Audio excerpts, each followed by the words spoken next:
Good. Good afternoon. The subcommittee will come to order. Today, the subcommittee will receive testimony from the Honorable John Phelan, Secretary of the Navy, Admiral James Kilby, Acting Chief of Naval Operations, and General Eric Smith, the Commandant of the United States Marine Corps. Mr. Secretary, congratulations on your appointment. We've already had several productive engagements, and I look forward to continuing to work with you. Admiral Kilby, General Smith, thank you for joining us today. We greatly appreciate your service.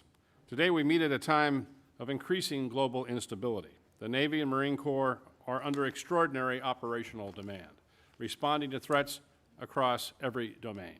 For the past 19 months, naval forces have engaged daily combat operations in the Red Sea to protect international shipping from Iranian-backed Houthi attacks. These actions underscore the critical role our fleet plays in maintaining freedom of navigation and the security of global commerce. At the same time, we face a rising near-peer challenge in the Indo-Pacific. China continues to build the world's largest Navy, surpassing the U.S. Navy in both ship count and shipbuilding capability. China is on pace to surpass the United States Navy in firepower in the coming years. Already today, the Chinese far outnumber us in hypersonic weapons. In any potential conflict with China, the Navy will be the linchpin of our ability to protect and project power across the vast Indo-Pacific region. The sheer scale of that theater demands a capable and ready fleet, and I remain deeply concerned that we are not building or sustaining our naval forces at the pace required to meet that challenge. Years of delay, cost overruns, workforce challenges have slowed production across critical shipbuilding programs, including the Virginia and Columbia-class submarines, Ford-class aircraft carriers, and the Constellation-class frigates. At the same time, the demand for capable, survivable platforms is only increasing. Delays in construction of the lead Columbia-class submarine presents a significant risk to strategic deterrence. I understand that the delivery schedule continues to slip since the 45-day shipbuilding review that was completed last spring. And the Columbia program is now looking at an 18 to 24-month delay in delivering the lead ship. How does this happen to the Navy's priority program? Further, I fear that delays in the Virginia-class program will only be compounded by delays in Columbia-class submarine construction. The Virginia-class program continues to hover at the construction cadence of 1.2 submarines a year versus the necessary cadence of 2 per year. Congress has invested significantly in the submarine industrial base. I want to know when these investments will prove out. While my optimism is waning, I'm hopeful that the recent award of funding for wage and productivity enhancements at the prime shipyards will help turn the tide. Ship maintenance and repair is another significant problem. Too many ships are stuck in yards too long, impacting readiness and deployment schedules. The Navy continues to face serious challenges in sustaining fleet readiness due to persistent maintenance delays across both public and private shipyards. A shortage of skilled labor, aging infrastructure, and inconsistent planning are undermining our ability to execute timely and maintenance availability. The problem carries operational consequences that are immediate and strategic. Delays ripple through deployment schedules, degrade crew morale, strain already overtasked platforms. These readiness shortfalls directly impact the Navy and the Marine Corps' ability to respond to global crisis and surge forces where needed. Without decisive improvements in maintenance execution, we risk building a fleet on paper that cannot meet operational demands in practice. This brings me to the Navy's requirement around amphibious warfare ships. While the Navy is required to maintain a fleet of at least 31 amphibs, the current state of the fleet raises serious doubts about whether that requirement is being met in an operationally credible way. Aging hulls, maintenance delays, and lack of sustained investment have eroded the operational availability of our amphibious fleet, putting real pressure on the Marine Corps' ability to train, deploy, and respond globally. Amphibious ships are not operational assets. They are central to our ability to project power, reassure our allies, and deter adversaries. The committee expects a plan not just to meet the letter of the law, but to ensure that the amphibious fleet is truly capable and ready. We must get shipbuilding back on track, strengthen the industrial base that supports it. That includes looking to expand international cooperation, particularly with close partners like Japan and South Korea, who are developing advanced naval technologies, regional shipbuilding expertise that may present a collaborative opportunity. We need to create solutions to increase output, throughput, expand capacity, and leverage private sector partnerships where possible. Now, I've questioned the Navy's future investment in aircraft carriers, and I think we've seen a valuable discussion as a result. We shouldn't be afraid to have these debates, but I want to be clear today that aircraft carrier serves a critical role in power projection and will most certainly continue to provide the joint force with extraordinary strike warfare and unrivaled air superiority as we enter the Davidson window and beyond. That said, we cannot effectively operate carriers without aircraft. I'm alarmed by the downward trend in Navy's procurement in strike fighter aircraft over the last several years. Today, the Navy faces a growing shortfall in strike fighter aircraft as our carriers sustain a grueling and intense operating tempo in the Red Sea and around the globe. Admiral Pomparo, the Indo-Pacific commander, recently testified that China is outproducing the U.S. in advanced fighters and is now positioned for the first time to surpass the United States in air superiority in the Pacific. I will not parse my words here. We need sixth-generation fighters. The U.S. Navy needs sixth-generation fighters. I'm concerned that any hesitancy on our part to proceed with the planned procurement of the sixth-gen fighters for the Navy will leave us dangerously outmatched in a China fight. We cannot wait. Further, we cannot expect to grow the defense industrial base by undermining it. Aviation programs that rely on highly specialized supply chains and skilled labor cannot be turned on and off like a switch.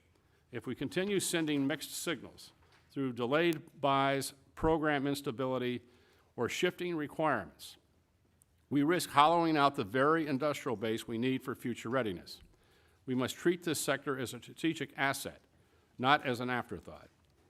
Over the past year, the Navy has operated under intense and sustained combat conditions in the Red Sea, the most active maritime conflict zone in a generation. Daily missile and drone engagements against Iranian-backed Houthi forces have turned theoretical warfighting concepts into real-life execution under fire.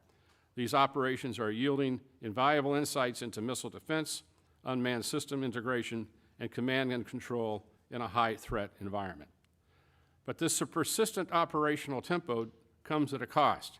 Ships and crews are being pushed hard, deployments are being extended, and readiness for other global contingencies are being strained. The Navy must balance the urgency of today's fight with the imperative to reset, repair, and prepare for tomorrow's challenges. We look forward to hearing how this experience is informing tactical development, force posture, long-term fleet health. The conflict in Ukraine continues to demonstrate how low-cost autonomous systems, especially drones, can deliver outsized battlefield effect against far more expensive platforms. These conflicts are reshaping understanding of warfare, where speed, scale, and adaptability often outweigh traditional measures of strength. Our ability to capitalize on these emerging technologies will depend on how effectively we partner with the private sector. Many of the tools we need, artificial intelligence, autonomy, and edge computing, are being developed outside the traditional defense environment. To keep pace with the rapidly evolving threat environment, the Navy must do more than experiment. It must reduce barriers to entry for commercial innovation and field successful concept quickly and at scale. I look forward to continue to partner with you on supporting and promoting innovation. Over the last several years, the Marine Corps has undergone a significant transformation. This shift to a lighter, more agile, and distributed force capable of operating inside contested maritime space is both bold and necessary. As the Marine Corps pursues new capabilities to support force design, it is essential that its acquisition programs are grounded in rigorous analysis and supported by fulsome, validated requirements to ensure systems are relevant and sustainable and delivered on time. The future of the Marine Corps depends on getting this right, and we are committed to providing the resources and the oversight to make that happen. Before we hear from our witnesses, I'd like to recognize the distinguished ranking member, Ms. McCollum, for any opening comments. Thank you. Thank you, Mr. Chair. Mr. Secretary, Admiral Kilby, this is your first time appearing before the committee. Welcome. Look forward to working with both of you. General Smith, it's a pleasure to see you again, and congratulations on a second-year clean audit. Go Marines. The Marine Corps continues to be the premier example to the rest of the services for responsible budgeting, and I thank you and my constituents thank you for that. As I said in our hearings last week, fiscal year 2026 budget process is off to a very rough start. We just have over 4 months left until the end of 2025. To date, only the skinny budget for the next year has been released, and there's rumors that the full budget may not be released until June. And that's why we have not been able to discuss with any of the services the budget priorities in detail. And that's going to be true for this hearing, unfortunately, as well. It's disappointing because the Department of the Navy programs face long delays and other setbacks.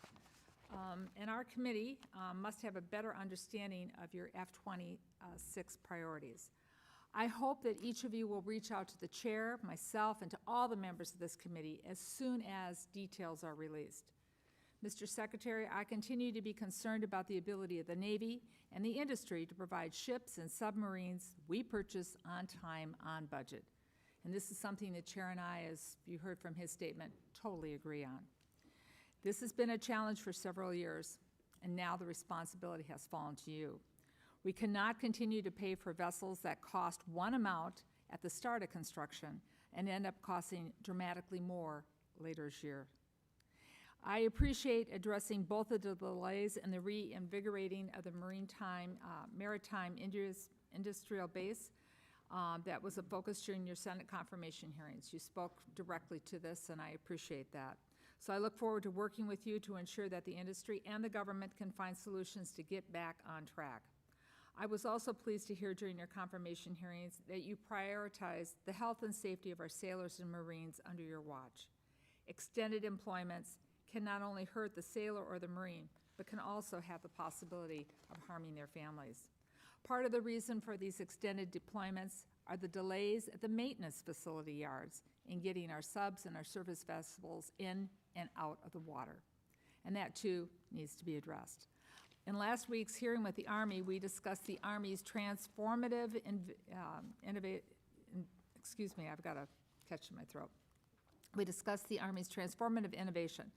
Part of the initiative is that the Army's decision to end the Joint Light Tactical Vehicle Program.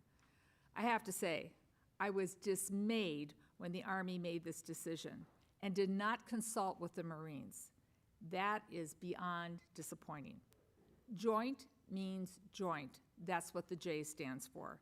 Joint decisions should be informed together as part of joint programs if they need to change.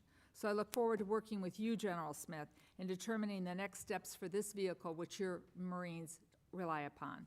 And finally, as I said, when the Air Force and the Army were before us, I'm alarmed at the number and the manner in which the department has decided to implement cuts of civilian personnel.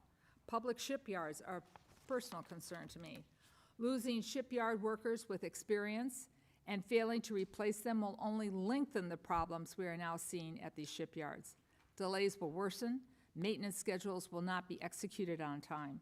So, Mr. Secretary, I'd like to hear from you how you will address these personnel cuts in relationship to the public yards. These cuts will also affect the execution of contracts and other vital paperwork.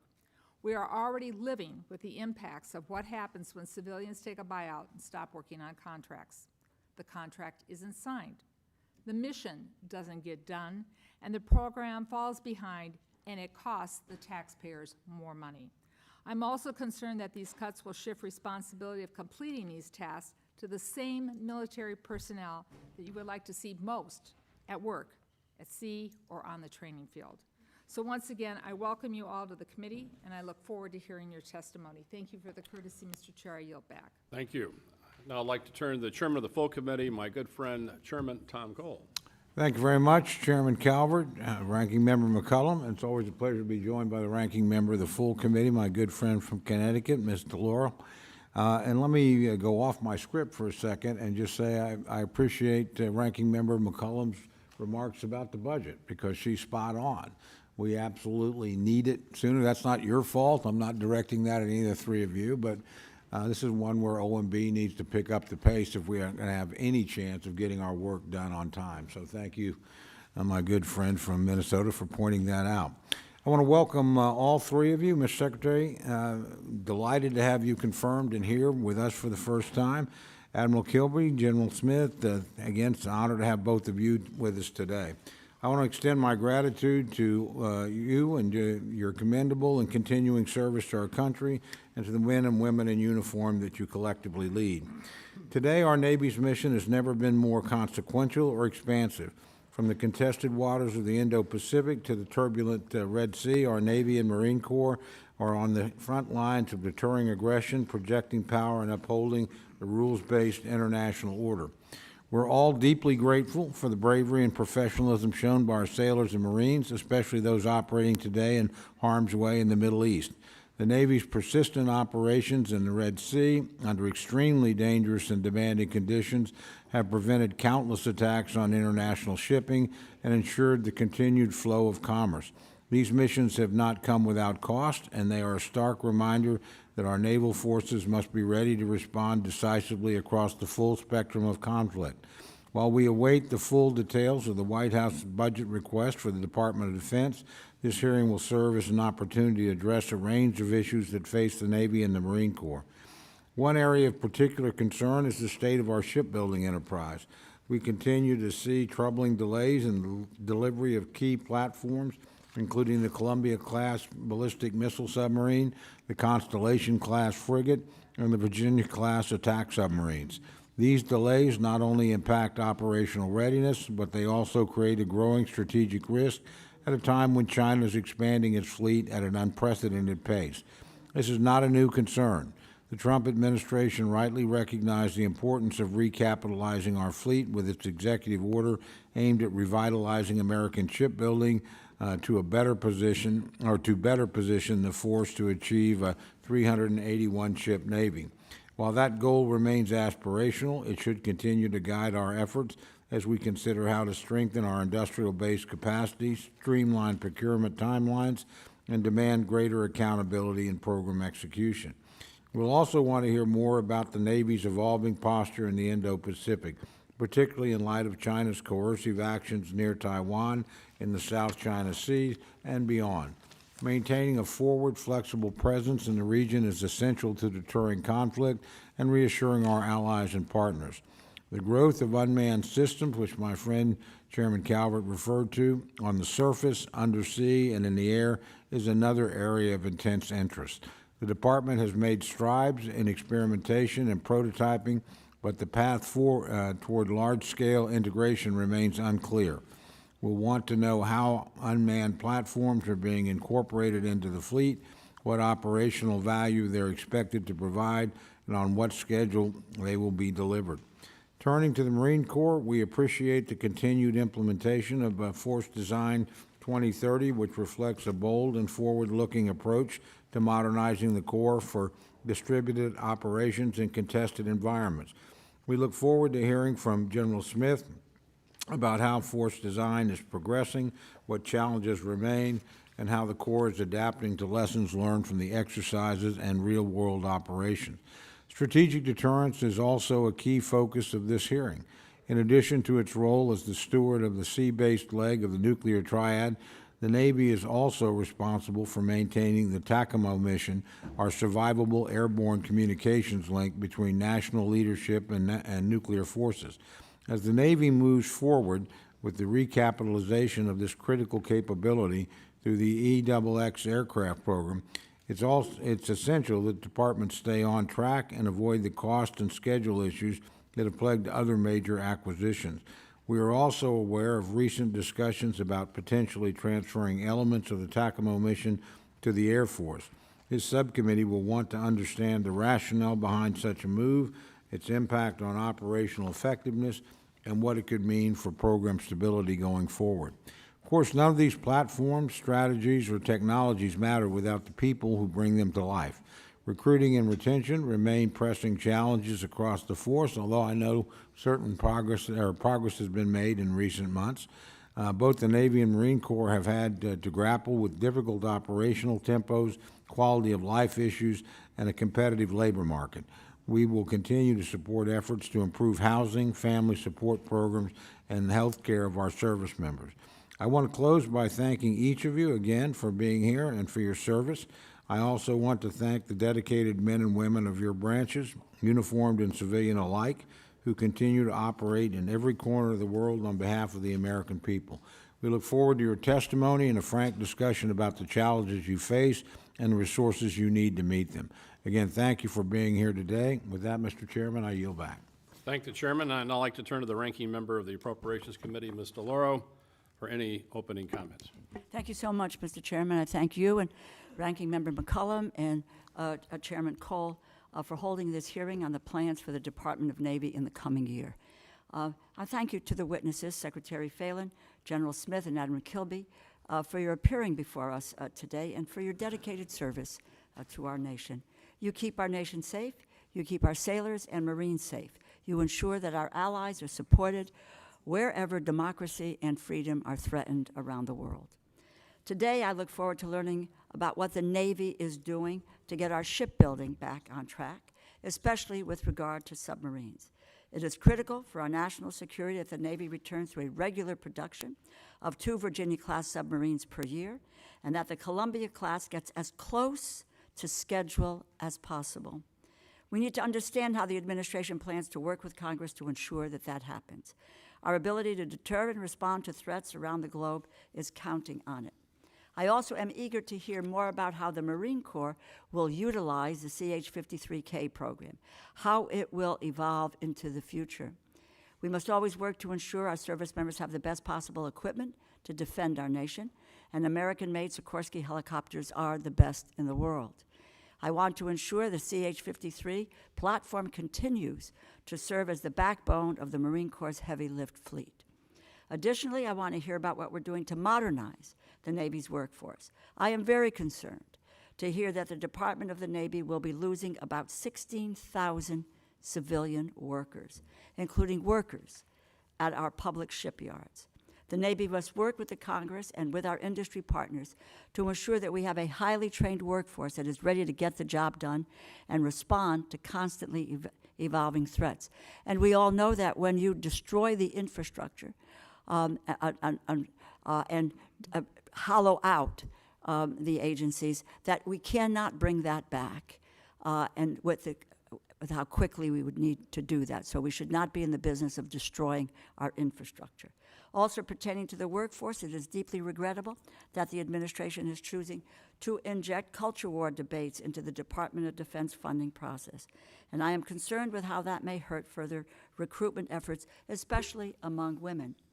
We must do all that we can to ensure that any American who wants to bravely serve in the United States Armed Forces, defend our nation, feels that they belong and that they are not going to be drawn into political warfare while confronting legitimate threats to freedom, to democracy, and our national security.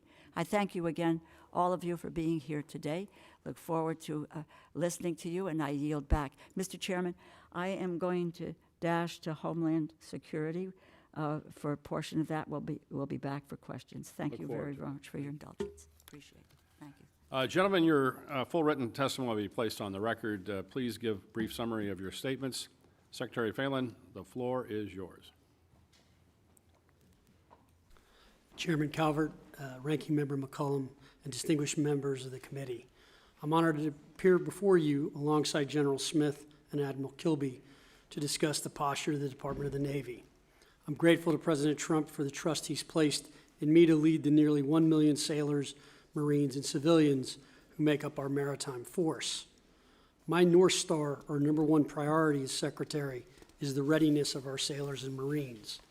I will lead this department with 3 focus areas that will guide our Navy and Marine Corps: strengthen shipbuilding and the maritime industrial base, foster an adaptive, accountable, and innovative warfighter culture, improve the health, welfare, and training of our people. In my first 30 days as SecNav, I visited the Indo-Pacific, the southern border, the Gulf of America, several of our installations, and 8 public and private shipyards to see our operations and challenges firsthand. I look forward to sharing my observations with you today. The United States commands the most powerful maritime force in the world, but that dominance is under threat.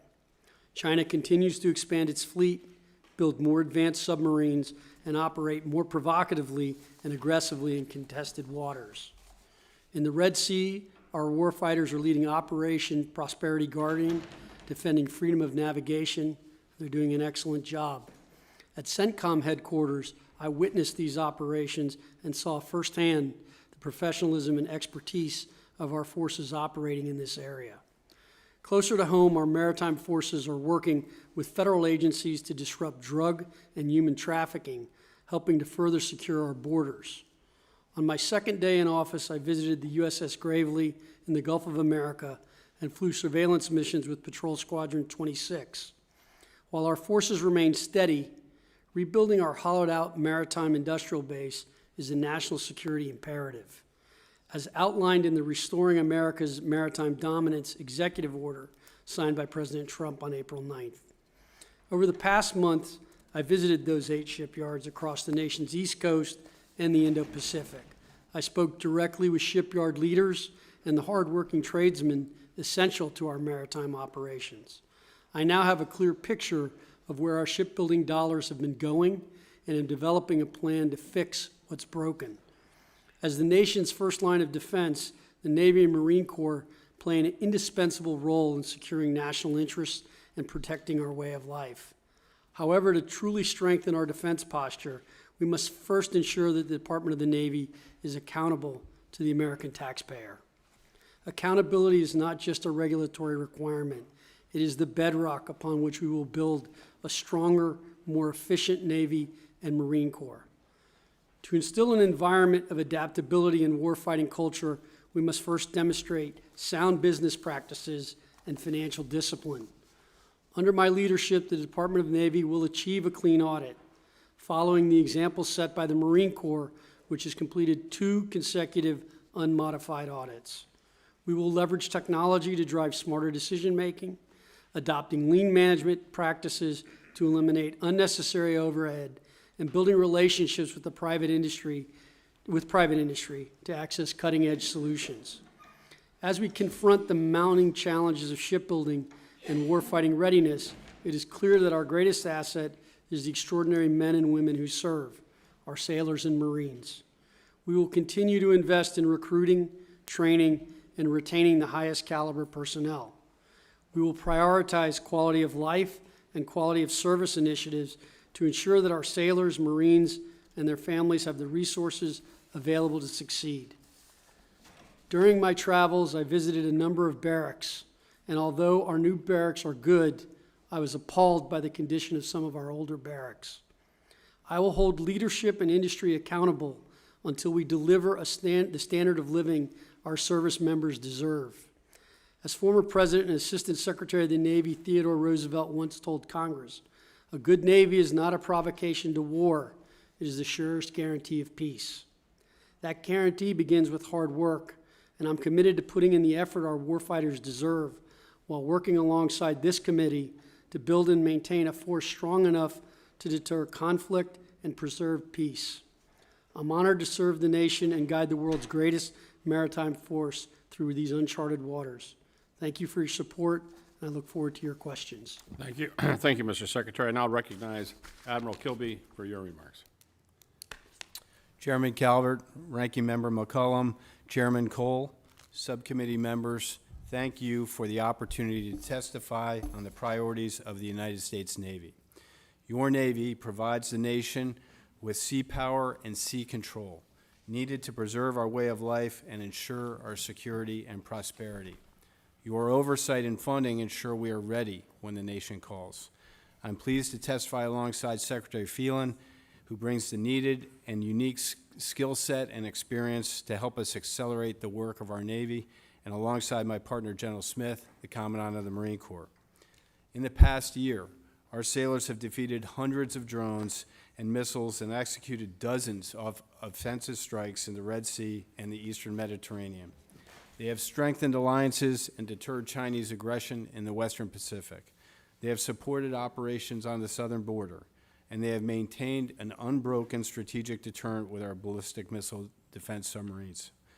In short, our Navy integrated with the Joint Force remains postured to ready to fight and win. We remain committed to a strong global Navy, one that is prepared to defend our homeland, deter our adversaries, and prevail in war. We are laser focused on China as our most consequential opponent while strengthening defense of the homeland.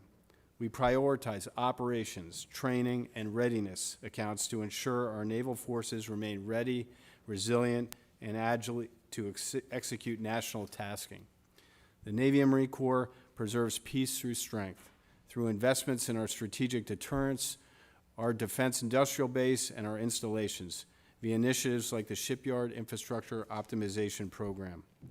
Most importantly, we are continuing to have a strong commitment to our people, our sailors, our Navy families, and our civilians through pay raises, investments in quality of service initiatives, and unaccompanied housing and child care. But we are facing some challenges. First, the Navy has 23,200 gaps at sea. Thanks to process improvements and targeted investments, we are on plan to reduce that number significantly by the close of FY26. We are committed to attracting and developing Americans who can innovate, solve hard problems, and dominate in combat. The Navy contracted over 40,000 sailors last year, the most since 2003, and we are currently on pace to exceed our recruiting goal for FY25. Second, our ordnance expenditures in the Red Sea have highlighted the strain on our munitions industrial base. The Navy is working with both our traditional primes and new entrants to close this gap, developing kinetic and non-kinetic weapons at speed and at scale. And third, our platforms are not as ready as they need to be. We set an ambitious goal to make 80% of our ships, submarines, and aircraft combat surge ready by January 1st, 2027. To do that, we are reducing maintenance delays, we are improving manning, training, modernization, and sustainment. In all of these efforts, consistent and predictable funding is foundational. We appreciate the continued support of this committee. In closing, I'm proud of our Navy accomplishments in the last year, and I'm excited about the growing consensus that is powering our maritime rejuvenation. The whole of government and whole of nation effort is essential to our security and prosperity. We have work to do to ensure that we remain the world's most premier maritime force for another 250 years.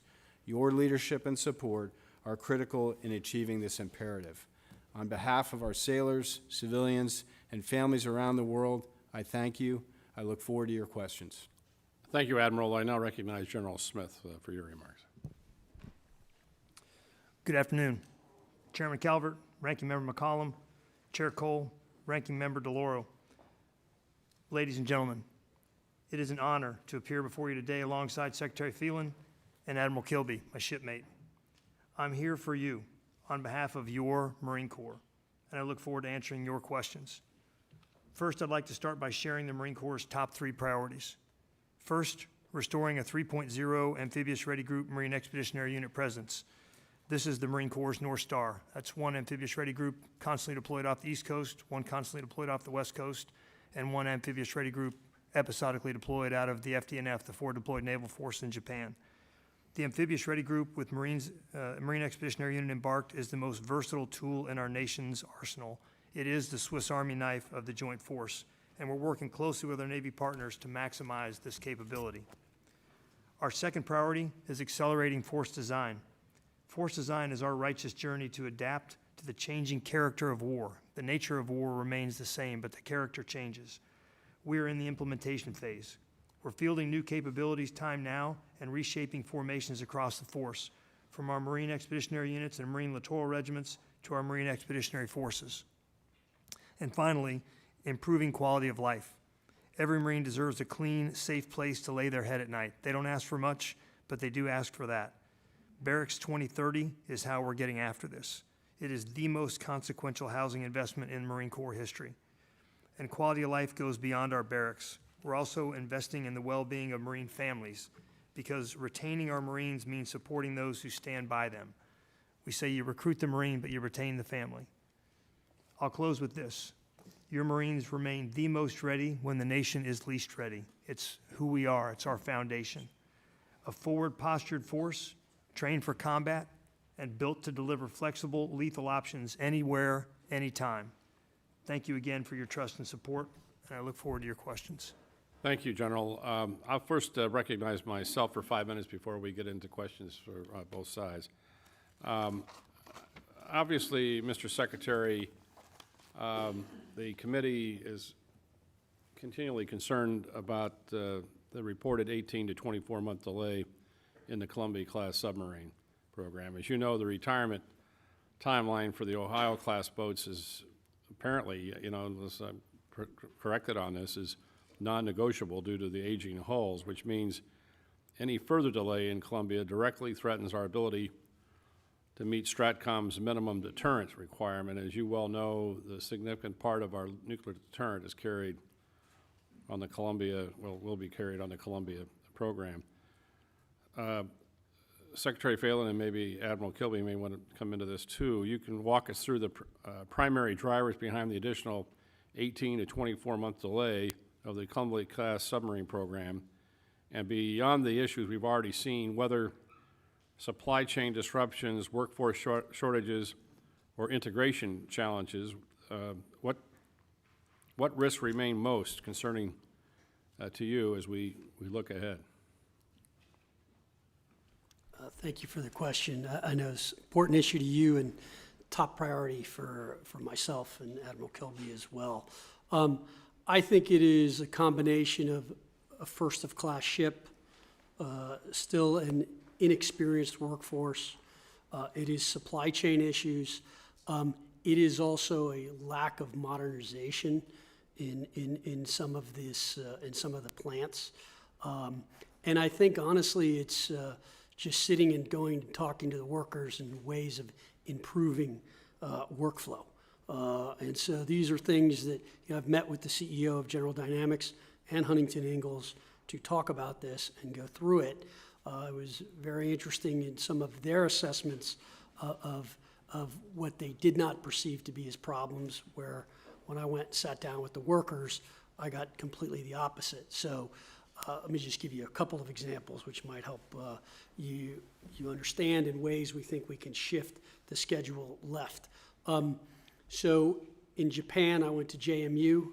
They get the productivity out of 1 8-hour shift that we get out of 3 shifts. I believe that's for 2 reasons. One, their average worker is 50 years old. It is a career. They spend time there. They've been in that shipyard a very long time. 2, when I spoke to the welders in Japan, they spend 0 time on paperwork. Our welders spend between 30 and 40% of their time filling out paperwork to match designs, etc. That is a problem. The training, when they come from training and get actually on site, it's completely different. So these are things that they need to work on, and I've spoken to General Dynamics about it. We are working on a couple of different other ideas as well. There were a couple things I saw at Bath Iron Works, to be honest, that were excellent. And there were some things being implemented at Portsmouth that were really good that we need to start to integrate and do. This is a very big concern. I do think we can get the calendar shifted left, but it's going to take a lot of hard work and a lot of effort, and it is my number 1 priority right now, given the strategic importance of this. Thank you, Mr. Secretary, for that. Admiral, if you want to add anything to that? I think the Secretary covered it. I do have the same concerns he does. I have the same observations about maturity of workforce and skilled labor. So at our public yards and our private yards, there has been a loss of that experience. So the supervisors don't have the same experience they used to. That's an important thing for us to correct. Additionally, we're looking at extending those hulls in our Ohio class that can make sure we don't have a gap in strategic deterrence. The first one is USS Alaska, which will extend through APIRA in 2029, and there are 4 additional hulls. So I think that's an insurance policy to make sure that we are still the most survivable leg of the nuclear triad, sir. Thank you for that. It's interesting to note that what's going on in Japan and South Korea, where they have a significant amount of the world's shipbuilding capability, is we've dropped now to what, 3% of shipbuilding worldwide. The Chinese are what, 50% of ship construction. The Japanese and the Koreans are about 35-40% combined, and then the rest of the world. And so it's disappointing that we've got ourselves in this situation. So we have a lot of work ahead of us, as you mentioned, Mr. Secretary, to straighten this out. Ms. McCollum, you wanted me to recognize Mr. Cuellar. Mr. Cuellar, you're recognized. Thank you, Mr. Chairman and Ranking. Thank you. We got to go same place, talk to Coast Guard. But just first of all, Admiral and Mr. Secretary, Admiral, and I think a fellow Texan also, General, thank you for the service that you provided. A couple of things. One, the military does bring some skills and assets that the Department of Homeland doesn't do. So like if you can follow up on that and what y'all bring to it. It's not only the southern border, but of course we got the coast, as you know. Number one. Number two, the law already calls for operational and regulatory efficiency reviews. The law already calls for contracting and procurement standards. The law already calls for quarterly performance updates. The law already requires development and submissions of updated performance measures. I like to just focus on the contracting and procurement standard, as it's been brought up by both the chairman and the ranking member, is why can we not do things on budget and on time? I mean, if the Chinese can do it, the Japanese can do it, and other folks can do it, we always come up, well, we got workforce development, all that, but why can, there's already penalties there for monetary penalties, suspension of work, and other things under the law. We keep coming up with excuses, but you got other countries that keep doing this. On budget and on time are the two factors. Finally, the last thing, and you can follow up on this later on, in my San Antonio area, as you know, there's been different suspension of contracts. There is one in particular that had to do with a data contract that deals with service members' records, data for promotion boards, and other thing. And again, this contract was, we think it was necessary and it was performing, but then you all cut it. I don't want you to take up the time now, but have somebody follow up on that. But I like to go and if you can mention a little bit on border security, what you bring in that Homeland doesn't have, but more importantly, on budget and on time, and why other countries can do it and we can't. Why don't we start with the border piece, and then we can go to another question. So from the Navy's perspective, 30 intelligence specialists on the border helping with the southern border, 58 P-8 sorties for intelligence and surveillance, and now 3 ships. And Minneapolis-St. Paul is a littoral combat ship, as well as 2 destroyers, and they relieved 2 destroyers. So the presence for counter drug flow, counter immigration, there's a maritime component of that the Navy is performing and has performed for a long time. The first time I got underway on a ship in 1987, we had a law enforcement detachment, and that's something the Coast Guard and the Navy are really good at doing together to extend the reach of the Coast Guard. Sir, in terms of the Marines, our 1st Combat Engineer Battalion, based out of Camp Pendleton, California, is operating on the southern border. They're doing engineer tasks. They're constructing concertina wire. They're building obstacles. They're doing what they do, so they're continuing to get the training that they would normally get at Camp Pendleton. They're just getting on the southern border. But that's our contribution, is our 1st Combat Engineer Battalion.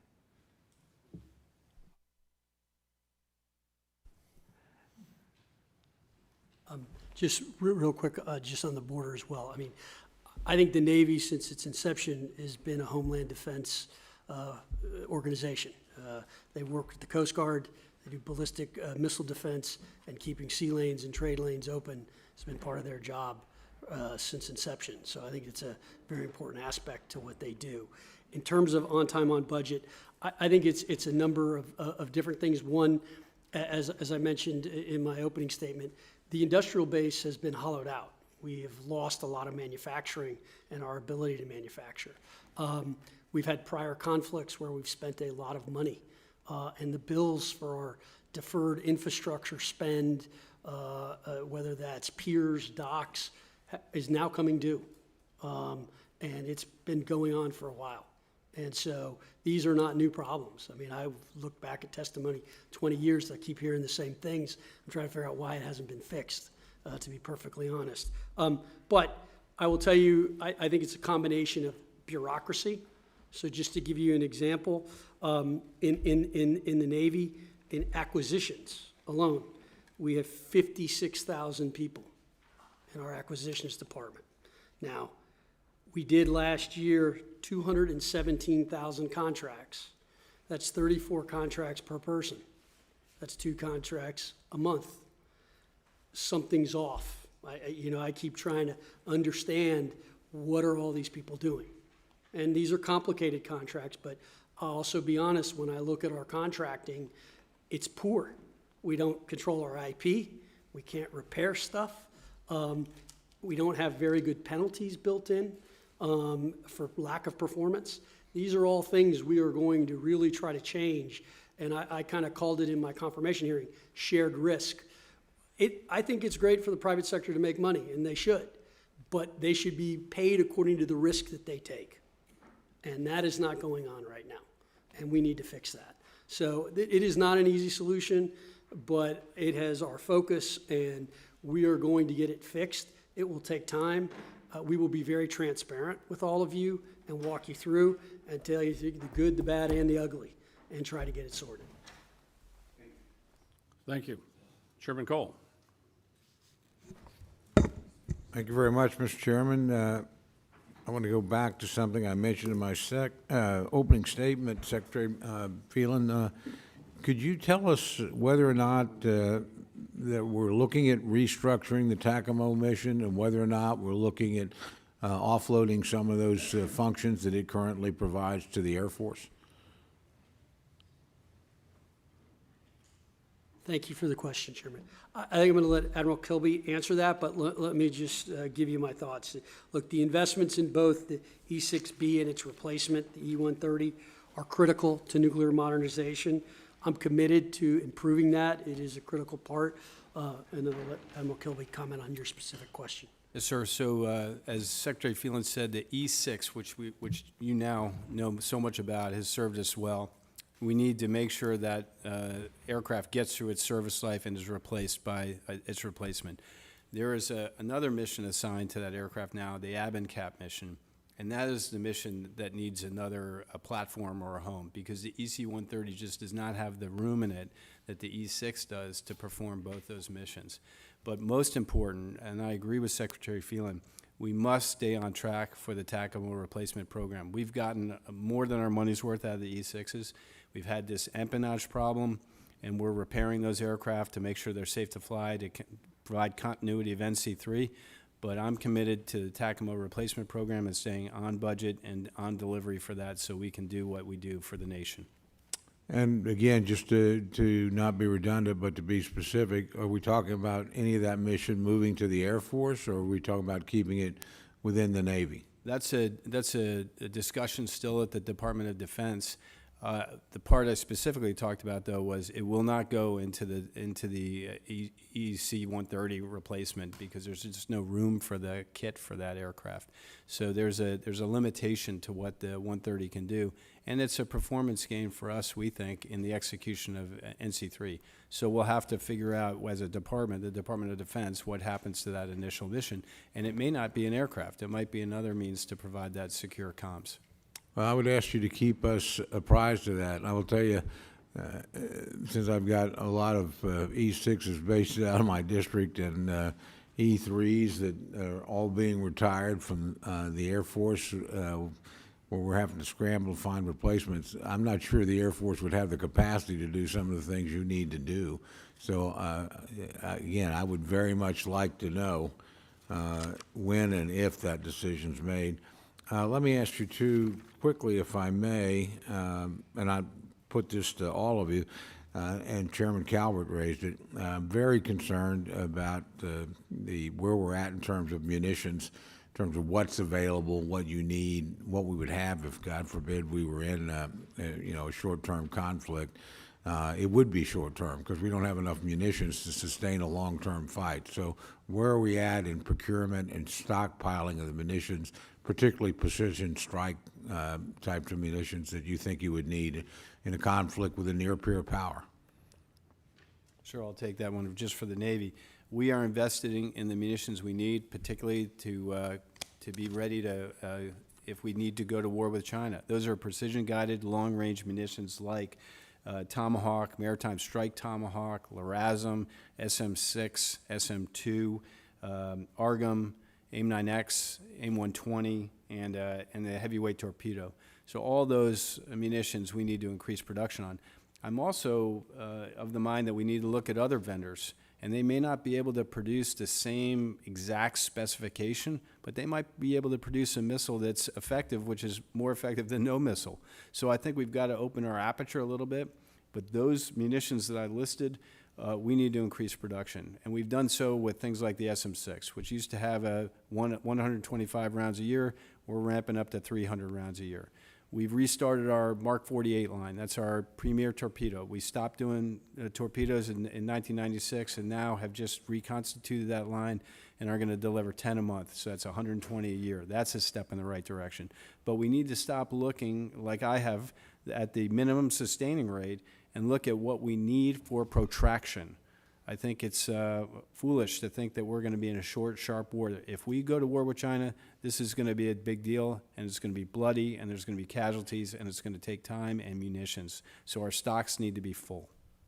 Well, again, I would ask you to keep us informed on that and what we can do to accelerate that process, because I think we're all very, very concerned. And I'm glad to hear you're looking at alternatives, because I think you're exactly right. I'm not sure the capacity exists in the traditional munitions that we have to do it in a short-term and speedy fashion. Last question, if I can get to you quickly, General Smith. I'm just curious of your assessment where we're at on Force Design 2030. How are things going? Are you on schedule? Well, sir, thanks for that question. Sir, we are on schedule. I'm committed to force design, balanced against our crisis response and readiness missions. We're investing in key capabilities such as unmanned systems, long-range precision fires, which you addressed, air defenses, counter small UAS. We're enabling modernization while retaining our capability for competition and crisis response, which is our nom de guerre. It preserves the capability of the Marine Expeditionary Unit. Based on combat operational employments, the COCOMs have asked us to accelerate some of our capabilities, such as the MQ-9, our big-wing drone. Pair that with MATIS, our Marine Air Defense System, and an MRIC, a medium-range intercept capability, and we are well on our way to realizing the value of force design as a stand-in force to enable us to deter the PRC from, I won't say breaking out, but breaking out, and if they do, to punish them for it. Thank you very much. Thank you, Mr. Chairman. Yield back. Thank you, Mr. Chairman. Happy to recognize the ranking member, Ms. McCollum. Thank you, Mr. Chair. Mr. Secretary, you were very refreshing in your confirmation hearings with what the learning curve you were going to take on. You've been on the job for less than 2 months, and here you are without a full budget in front of us asking a lot of questions. But I'm going to, as a school teacher, I'm going to just press one more time for an answer for the question. We haven't had two-sub production, I've been told, since before COVID. So you've been out talking to people, looking at the shipyards, looking at workforce. You're doing your due diligence, but we will start marking up a budget in June. So do you have any idea of when maybe you can come before the committee and tell us when we can expect to get back to 2 subs a year? Because the budget, I mean, what kind of conversations are happening at the Pentagon about how we get back on track? And are they giving you all the flexibility to put this priority number one to move forward? The other problem we discussed is the backlog for maintenance in the shipyards. And you just mentioned with the Admiral 2 now, with what's happening with the hulls in the Ohio class, that's something else you're going to be bringing into the shipyard, and there's already a backlog there. So I know you're putting all the pieces in the puzzle together. It's been 2 months. You're taking this extraordinarily seriously. I want to be fair and recognize that. But I have a job to do too, as long as with these committee members. Do you have any idea when you think you might be able to come back in front of the committee within the next month, 2 months, with any kind of a plan and anything we have to look at for the allocation of dollars to get you back on track? Thank you for the question. I would tell you that we've been working very hard with the DepSec and SecDef on this issue. It's been a high priority for them, as it is for us. I think that we are trying to attack this problem from a number of different angles to try to figure it out and get a better idea. I'd like to believe that we should be able to come sit down with you, hopefully within the next month or 2 months. Give me a little bit of decision space time, because we're still trying to get this all put together. You know, a lot of what the companies will tell you is that we took people off of Virginia and put them on Columbia, which set them back on Virginia. I'm trying to understand this, because I think part of the problem also is there are materials they're waiting on. They take workers and shift them from a Columbia to a Virginia, which does not make sense. That is something that does not happen in the Korean shipyards or the Japanese shipyards that I visited. I saw a fair amount of automation at the Korean shipyards that I've not seen in our yards, that I think will help things in a big way. And that doesn't, you know, I just think that means less jobs. It actually doesn't. It just means different types of jobs, because those machines still need to be watched and kept abreast and what they're doing. So it's a different type of training. As soon as I have an answer, I will come and sit down and give you the honest truth on what I think, what's the best we can do schedule-wise, and what we think these are going to be, and how quickly we can fix that problem. But it would be, I'm on day 50, so it's a little I tough to really give do. you that. I appreciate that, because, you know, the president has put forward all kinds of things, you know, top priorities, Sentinel, which is a huge boondoggle cost overrun that this committee's having to deal with, and the concept, as it's been described in this hearing room, the concept of what Golden Dome's going to look like. For me, we've got a task in front of us that's not been completed, and for me, that's my first priority, my first mission. So I appreciate that. Along with that, the chairman and I had the opportunity to go to Australia last year with some other committee members. And do you think with the AUKUS that we're going to be able to meet our requirements that are included in that agreement? Is that part of the calculus on how we get back on track? Hey, just maybe a little more, because I've been working this a little bit longer than the secretary. So we have accepted money from Australia to get to the 0.33 part of 2.33. We have Australia workers at our Pearl Harbor Navy shipyard. We have maintained and done some availabilities in Sterling. I think those are all on plan for AUKUS Phase 1, and that's helpful to us. But to your point, man, we have to get to the 2 and then to get to the 2.33. So I think all that in conjunction with each other is what we're going to try to bring to bear, including the investments we supported by you, which we're appreciative of, on both SIB and MIB. I think are key to clutch in, and that dividend will make parts more available, and we'll be able to do our work faster. So it is, Phase 1 is on plan now, and we just need to watch it, because working with two countries, we've come across some things we didn't expect as far as bureaucratic roadblocks to getting workers in certain places. So I think we're on it, we're going to stay with it, and I think it's important for the whole effort. Thank you. And then lastly, Mr. Chair,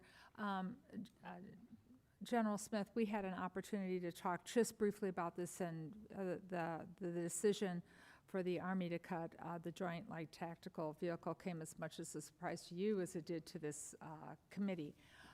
So if you could maybe share with some of the other members of the committee how you think these cuts could impact you both presently and in the future, and what happens with the cost per unit for these vehicles for your budget as you were getting ready to prepare it.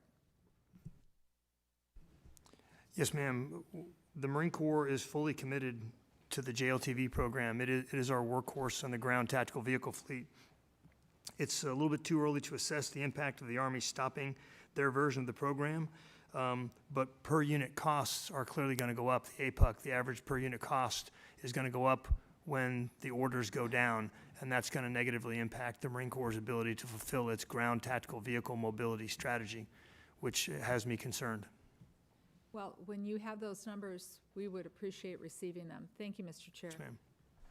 Thank you, gentlelady. I just want to make a point, too. Our former colleague, Rahm Emanuel, who was the ambassador to Japan, would call me, and I know he called the full committee chairman from time to time, pointing out that Japan has significant shipyard capability and capacity to help us with the maintenance of our ships without having to send them back on us. And right now, apparently, we don't, there's some scheduling issues with some of the yards. So I hope, Mr. Secretary, you're looking at some of our colleagues in Japan and South Korea that are great allies that maybe can help get you where you need to be.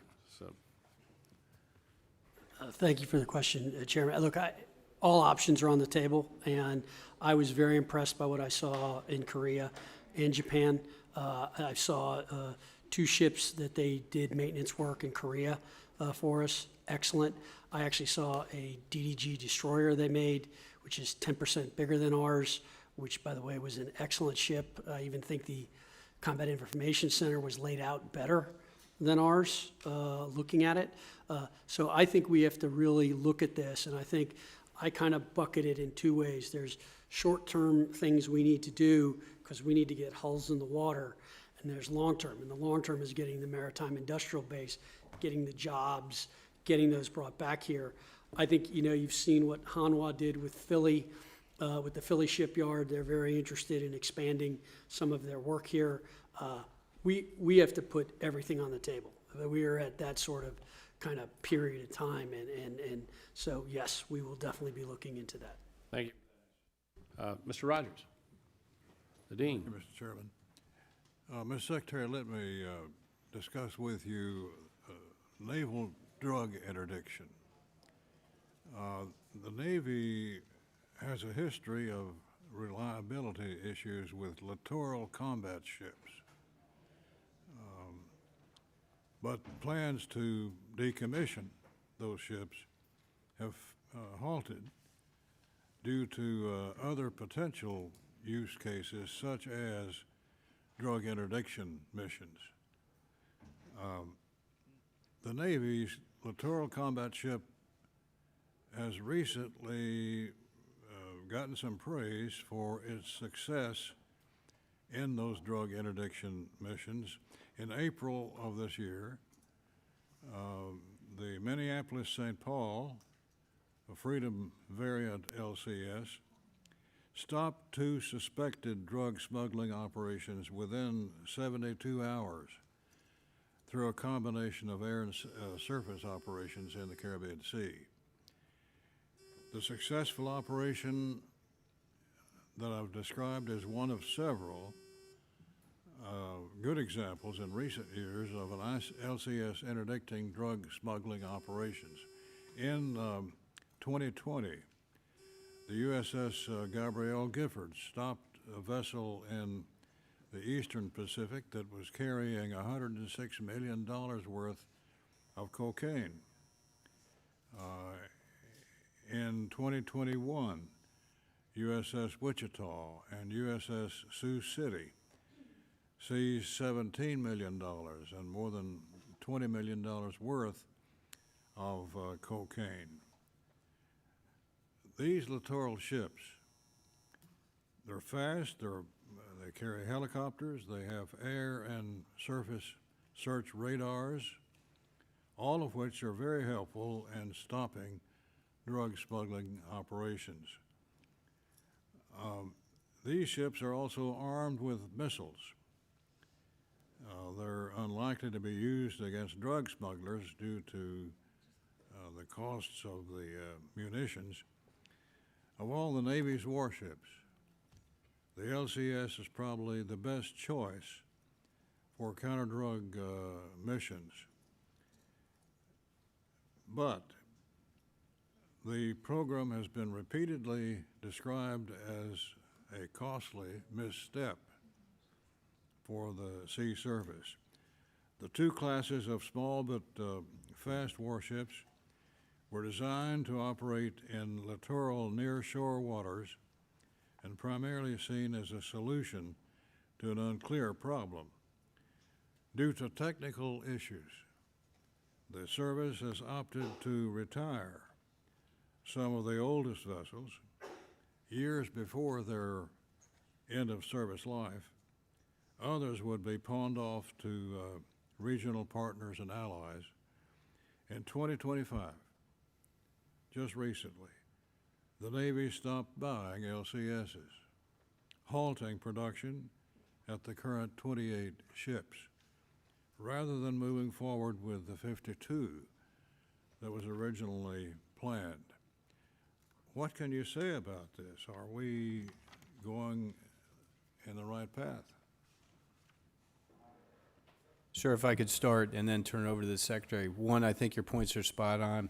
Even though it's a Coast Guard mission to do drug interdiction, the Navy and the Coast Guard have worked together in this for a long time. The LCS presents some great attributes, as you've pointed out. One of them is a gigantic mission bay, if needed.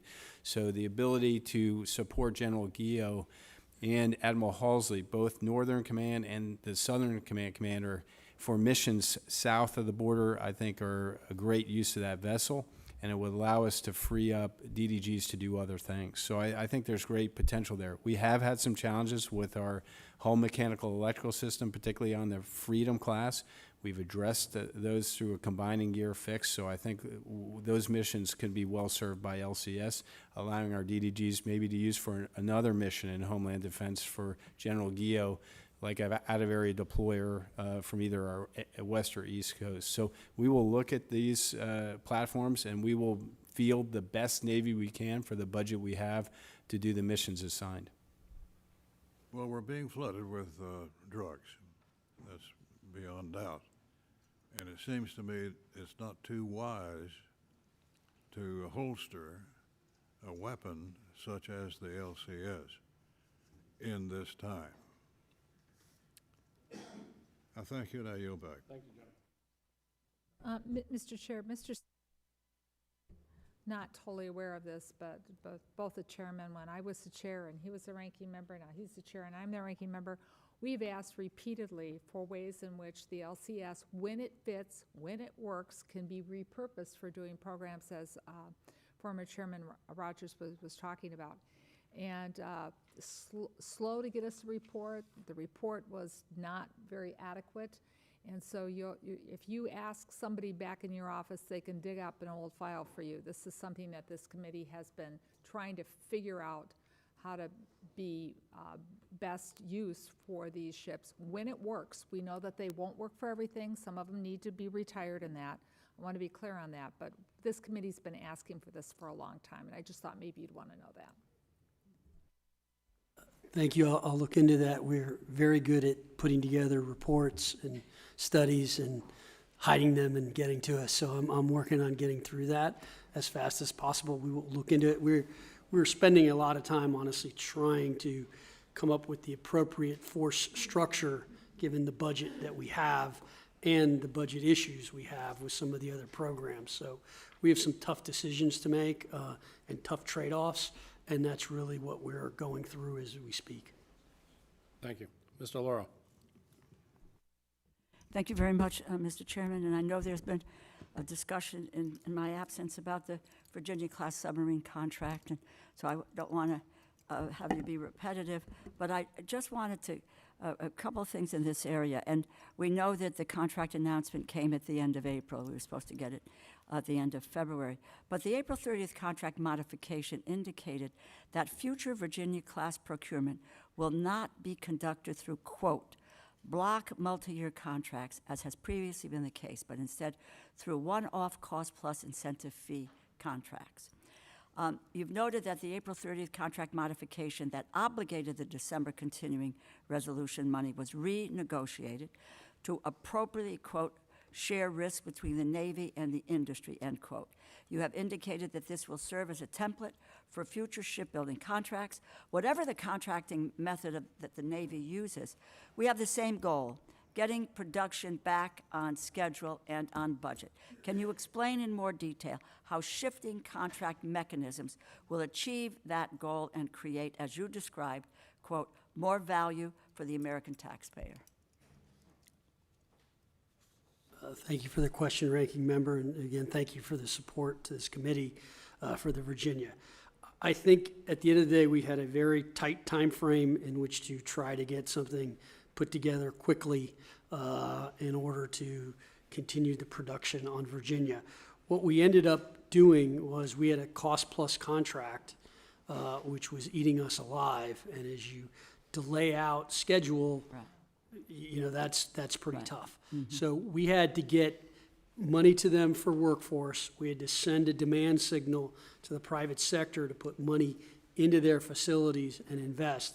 I think what I liked about what we were able to do on this contract is we shifted it from cost plus with a cap of, call it 100, with 130% ceiling, to fixing it up to 86% of the cost, but we brought the ceiling up to 138%. So we ended up fixing the price more on this, which our view was to put pressure on them to try to perform and get quicker. So the template is going to be more of a fixed price with some incentives. And I think what we're missing to some extent is incenting them to move faster. So in a cost-plus contract, the longer you wait, the more money you make. And that's what we have. And, you know, we have to look also at one of the things, you know, again, and it's still early, but we have to figure out who else can help us build these, and if there's modules we can have done somewhere else to get this done, because we have a sole source supplier, and that is a big constraint, and there are a number of infrastructure constraints that exist as well, both at the public shipyards and at the private shipyards. So to give you an example, one of the workers I met at Norfolk told me that she has to get to the office, she has to get to the yard at 5 in the morning. Her shift starts at 7 because the parking is so bad that she wants to get a spot because she has to get home to her child after her shift's over. That's crazy. We need to fix that, and we need to come up with some ways to do that. But specifically to your question, we were able to fix this now.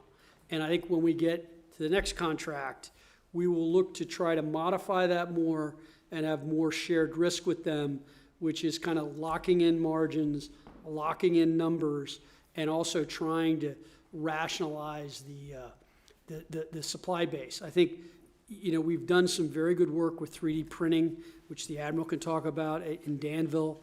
I visited a company on the West Coast that does 3D printing that I think has what appears to be a pretty good solution to our munitions problem, potentially.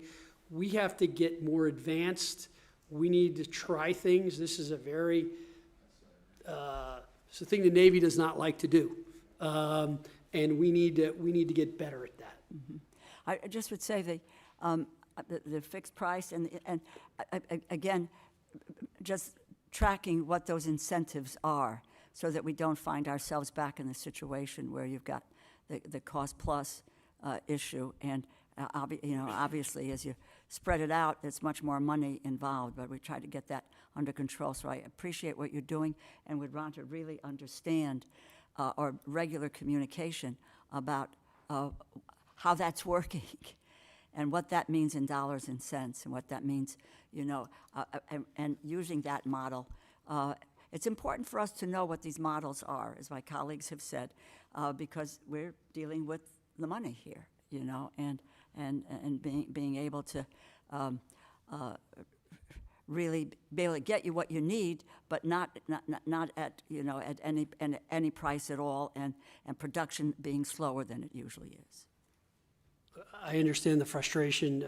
You know, I've been on it 50 days, and I feel like I'm in a perpetual Hell, game of you know, whack-a-mole whenever I find something new. Okay. I don't have great news. I don't think it's going to be good. I'm going to be very honest. The numbers are eye-opening to me. I am still trying to get through it and really sort through what's real, what's on us, and what's on them. Thank you. I'm tired of the COVID excuse. I'm tired of a lot of these things. I hear, you know, we have a 139-year-old facility. I'm like, when you signed the contract, it was 134 years old, so I'm not sure that that's my problem. Thank you. And so Thank we're you. working on that. Great, thank you, and we want to be helpful in that. Mr. Chairman, can I ask one more quick question? Real quick. Okay, very, very quick. This is just about the future of military shipbuilding. Let me just say it this way. With Congress, we've invested billions of dollars in the submarine industrial base.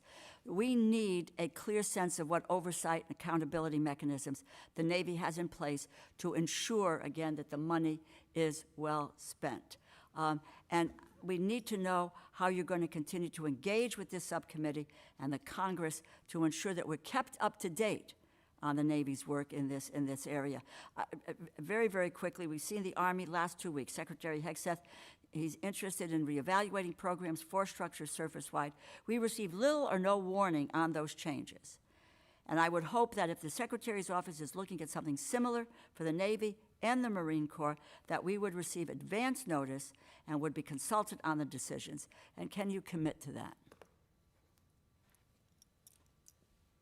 I'm sorry, give me the question you're asking me. I'm I sorry. want you to commit to letting us know what, what restructuring is, what services, like Hegseth just said, we're going to reevaluate the force structure service-wide. No warning about any of that, and we don't know if they're planning anything similar for the Navy or for the Marine Corps, and we need to be engaged and involved in that conversation. So obviously the administration has, the President and Secretary Hegseth have put forth a plan to flatten and streamline the flag officer and general officer structure to ensure decisions are being made closer to the warfighter. And so we are looking at that as we speak, per that instruction and complying with that order.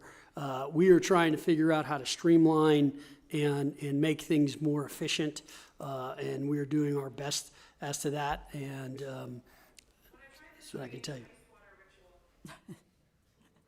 Sorry. Well, I would just say this to you: if those conversations are going on with regard to the Navy, that's something that this committee should know about and be engaged and involved in. We just don't want to be told that this is it. This is the fait accompli. Hell no. Hell no. So I'm you, hoping Joe. that you can commit. We don't want a failure to communicate. Got it. Okay. Mr. Womack. Mr. Capter, do we need to yield to Siri for a question? Just happens to all of us. Thanks, gentlemen, for your service to our country. I'm going to ask a couple of questions. The first one fits into the category of a good plan executed now is probably better than a perfect plan executed way too late. So this is about, and I realize the level of classification here, so we can't get too far down the weeds, but maybe in general terms, on next generation Navy fighters, the Air Force has moved out on their plan. Navy has not. I'm concerned about the risk associated with delays. And without getting too far down in the weeds, can you help me understand how we mitigate risk and when we might expect a down select on that platform? Because it's if everybody understands that there's a move out date for China on Taiwan of 2027, those are the kinds of things that cause us to have to look at our acquisition process and wonder if we're operating from behind. So I don't know, Mr. Secretary, if you want to take that one, or if the Admiral wants to take it, then I'll come back with an amphib question for General Smith. I think we're still looking at the force structure, manned, unmanned, and understanding what is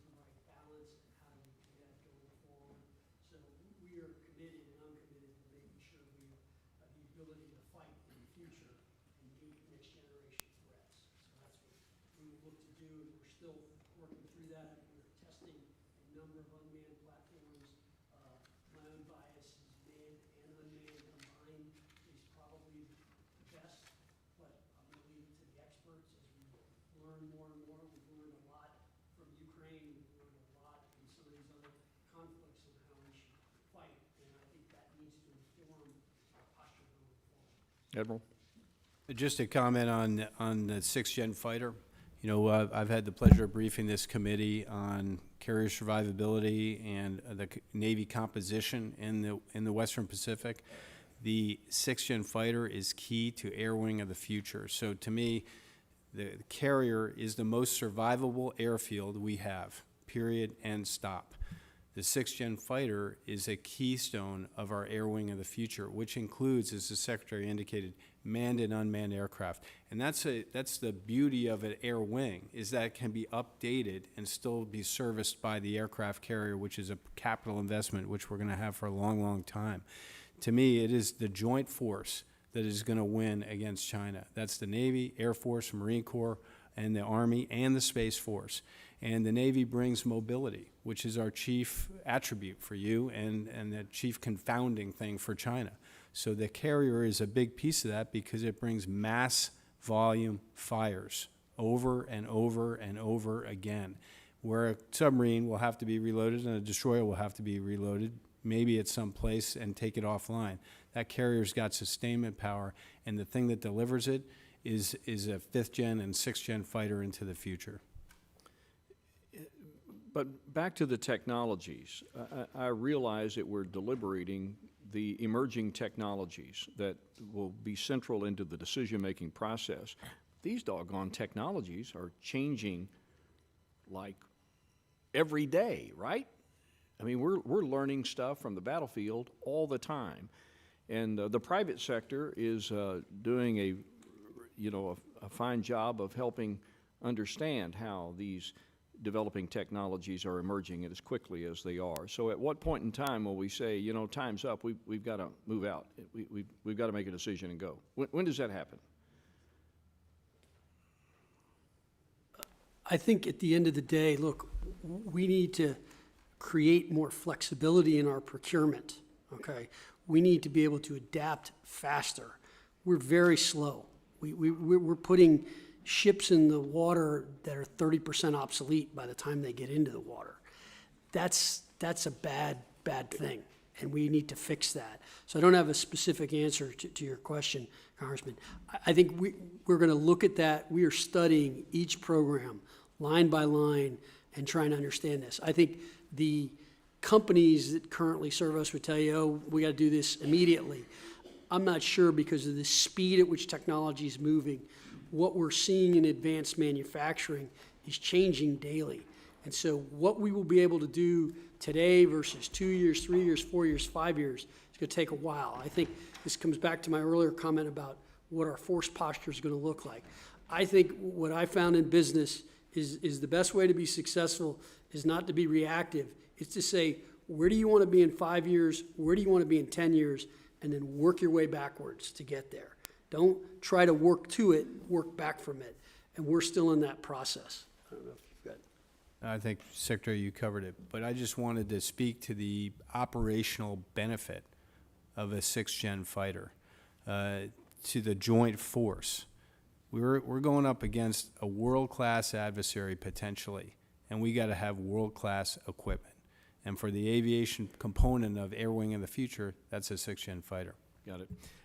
Finally, with the remaining time I have, General Smith, you and I have talked many times about amphibs, and I'm very concerned about the readiness rates that are critical to, you know, your ARGs and what these rates do in terms of adding risk to our ability to deploy. So I'm going to throw you that softball because I know you have some strong feelings about your amphibious fleet.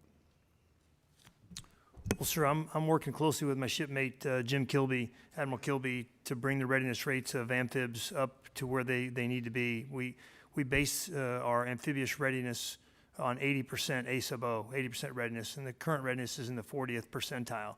So it's got to come up. There's only two solutions, either increase readiness or increase the number of ships. And or a combination thereof.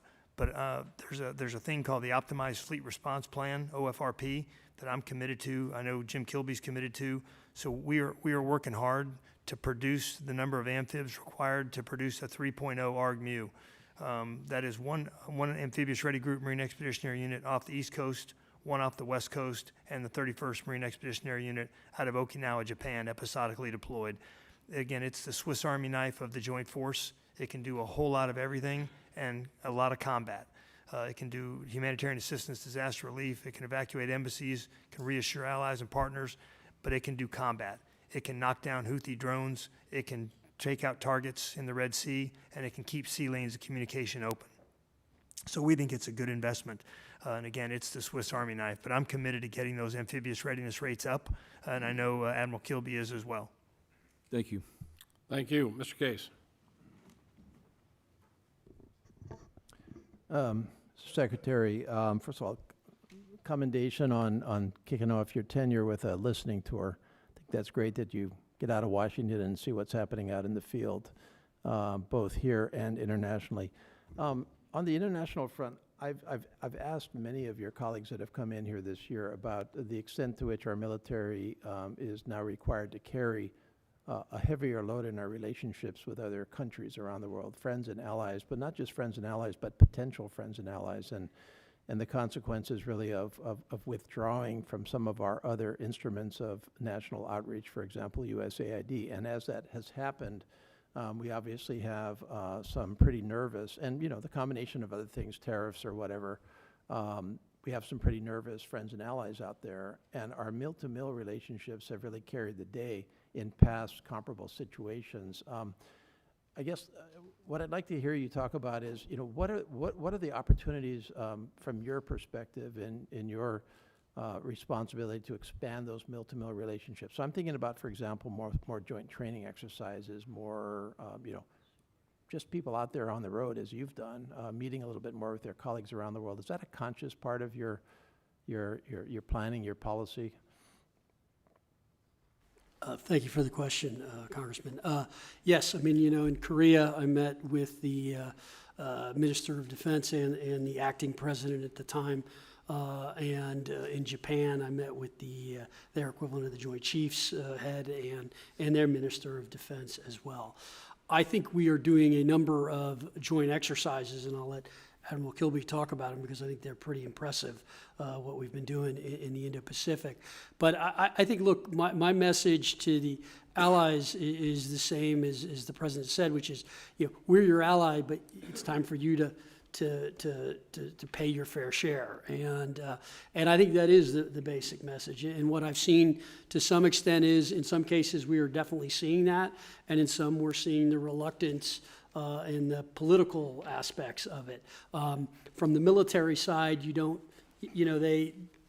they want to spend it. They know they need it. They know they need to have the same capability.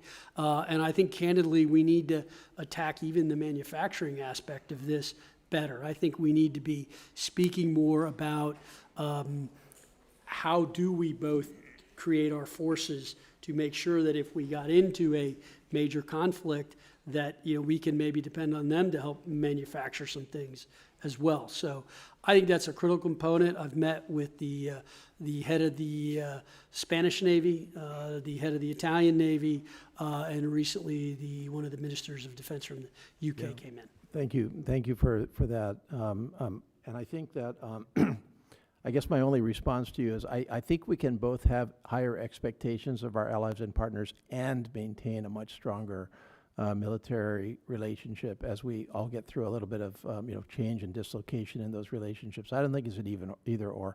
If I could just shift on you, you probably have something to say on this, but I do want to shift quickly. Admiral Franchetti, of course, came up with her navigation plan in 2024, refined in Project 33 in terms of a time frame. President Trump came out with his Restoring America's Maritime Dominance in April, just a month ago. And I'm trying to figure out how that all fits together in terms of what we have to do in terms of funding you. has anything fundamentally changed in the goals, or are there just massive, changes that you're going to go through where we've got to go, oh, wait a minute now, we got to go in a different direction, at least consider it, or are these all pretty much aligned going into the future? My opinion is they're aligned. Now, Admiral Franchetti's focus was 2027, as is mine. So the goals we were pursuing are goals to get after a force that's as ready as possible by January 1st, 2027. The first goal is ready platforms. That's where the 80% combat surge ready comes from, where 80% of my aircraft, ships, and submarines that are not in depot level available are available to the fleet commander if needed. We're still going to follow the process that General Smith talked about to get them fully certified. But if they need to get called over early, I want to know that those ships are armed and manned and ready to go for the call. So those are good targets, and we're still moving out on them. Okay, so I mean, when we look at matching up what has been done in the last year against the budget requests, we'll see a continuity. I suppose that's what, I just don't want to get surprised at anything coming out like, oh, wow, we're not doing that anymore. I do not think you'll be surprised. Okay, thank you. Thank you. Judge Carter. Thank you, Mr. Chairman. Thank you, gentlemen, for what you do for our sailors and our Marines. You have a big-time job. Admiral Kilby, you and others have acknowledged that relying on expensive missile systems to counter low-cost threats like drones is unsustainable. What is the Navy's plan to rapidly field directed energy systems like the Meritonized Enduring High-Level Laser for shipboard use, and how are you incorporating lessons from the Army's development to reduce costs and per engagement and preserve the missile piles for higher and more important threats? Sir, I don't restrict that only to directed energy, but that's certainly an area we're interested in. We have a Helios installed on the Preble, which is located in Japan. We had some problems with testing, but now we're up to 1/3 of the power, and we're going to continue to test that weapon system to make sure it works. You know, I've got buyer's remorse. When I worked with General Smith in our last life, I was the N9, which is the person procuring systems. And I was focused on a laser between 500 kilowatts and 1 megawatt, because that's what it takes to knock down an anti-ship cruise missile. I wish I had been a little bit more thoughtful and taken a lesser power weapon that would have been capable against UASs. In the meantime, we're going to pursue that testing on the Helios system, but we're strapping on a lot of systems on the Ford Strike Group, which is going to deploy next from the East Coast, like a Coyote missile system, which is a much cheaper version of a munition to send at a counter UAS threat, or a high-velocity projectile from the 5-inch gun. That's a very more expensive, inexpensive way to get at it. Or Hellbow longbow missile, which is a more inexpensive way to get at that. So we're going to put those on that system. They're not fully integrated with the combat system, but I think they'll be very effective, and we'll test them out at sea, and then we'll procure them at scale if we need to. That's good to hear. Secretary Phelan, workforce development to revitalize maritime industrial base is crucial in speed to speed up shipbuilding and improve readiness. Are there currently or planned partnerships between Department of the Navy and Texas-based community colleges, trade schools, or universities to grow the near generation skilled shipbuilding and maintenance workforce? As a product of a Texas college, I wish I knew the answer to that, but I'm going to let Admiral Kilby answer that question. We are doing a lot of programs as it relates to shipbuilding and at a lot of different schools. I do believe we do have them in Galveston, I think. Yeah, we've got to expand this, sir. So one of the things the Secretary referred to was 2 weeks ago I went to Danville, Virginia, where we have an accelerated training and defense manufacturing center. And that's an exciting proposition for me. We used SIB money to invest in the Navy in Danville, Virginia.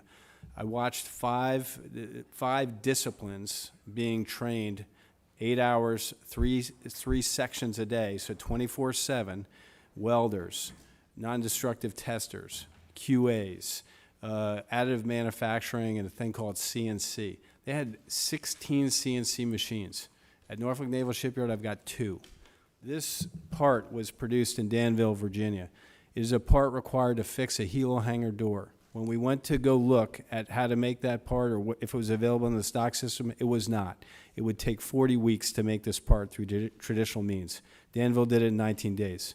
And if I did it tomorrow, it would be 5 days because I don't have to find the IP and get it run in the system and do a fit up. So to me, that is the promise.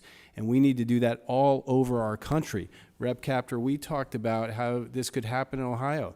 That system is going to produce 900 people a year that at a 90% placement rate that go into the defense industrial base. That is the way to buy back our system so it has more tradesmen in it than it has today. We used to have 33% of our workforce was in that category. Now it's 11. My son's going to welding school at Northern Virginia Community College. I hope he goes to Danville, Virginia to get his cert. I'm very much looking to make the trades work, and have been for now about 10 years, and invested quite a bit of money in trades in many of our states, because I've seen this coming, and hoping that when we get the trades going, it'll work fine. And 3D printing is a real solution. I just talked to a guy last night who's working, he was at a event I was at in Austin, where he told me his business was 3D printing for the Navy. Thank you, And gentlemen. I was glad to hear that. Thank you, gentlemen. Thank you, Chairman. Ms. Lee. Thank you. Thank you, Mr. Secretary, Admiral, and General. It's nice to be with you. I wanted to ask quickly about the Fallon Training Range training complex, which is undergoing a significant modernization project. Can you outline where we are in this process, Admiral? Well, I a lot of work, Congresswoman, on that, and I'm appreciative of that, to protect that range, which is a world-class range for us, as you know.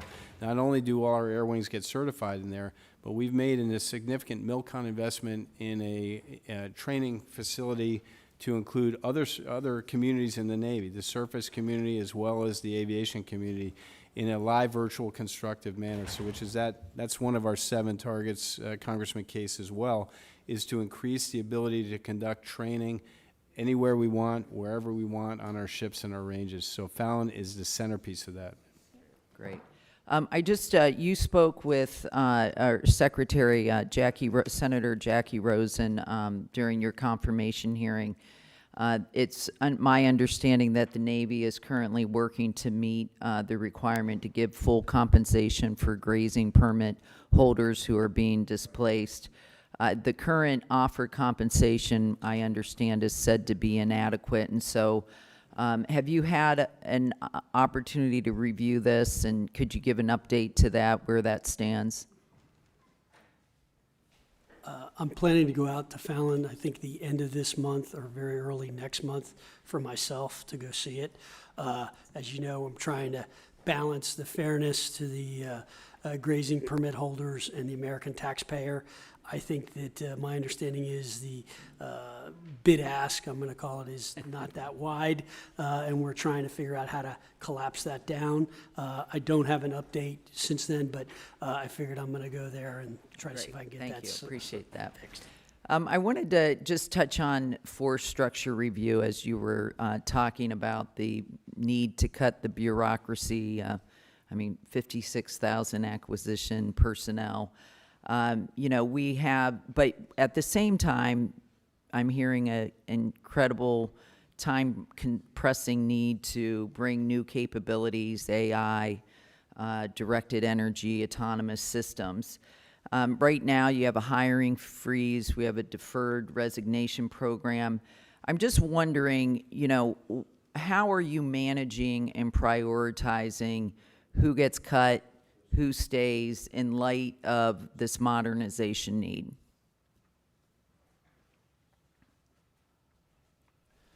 So if you look at the workforce, there's basically about 12% of it attrits every year, and there was about another 8% that basically was in 1 year.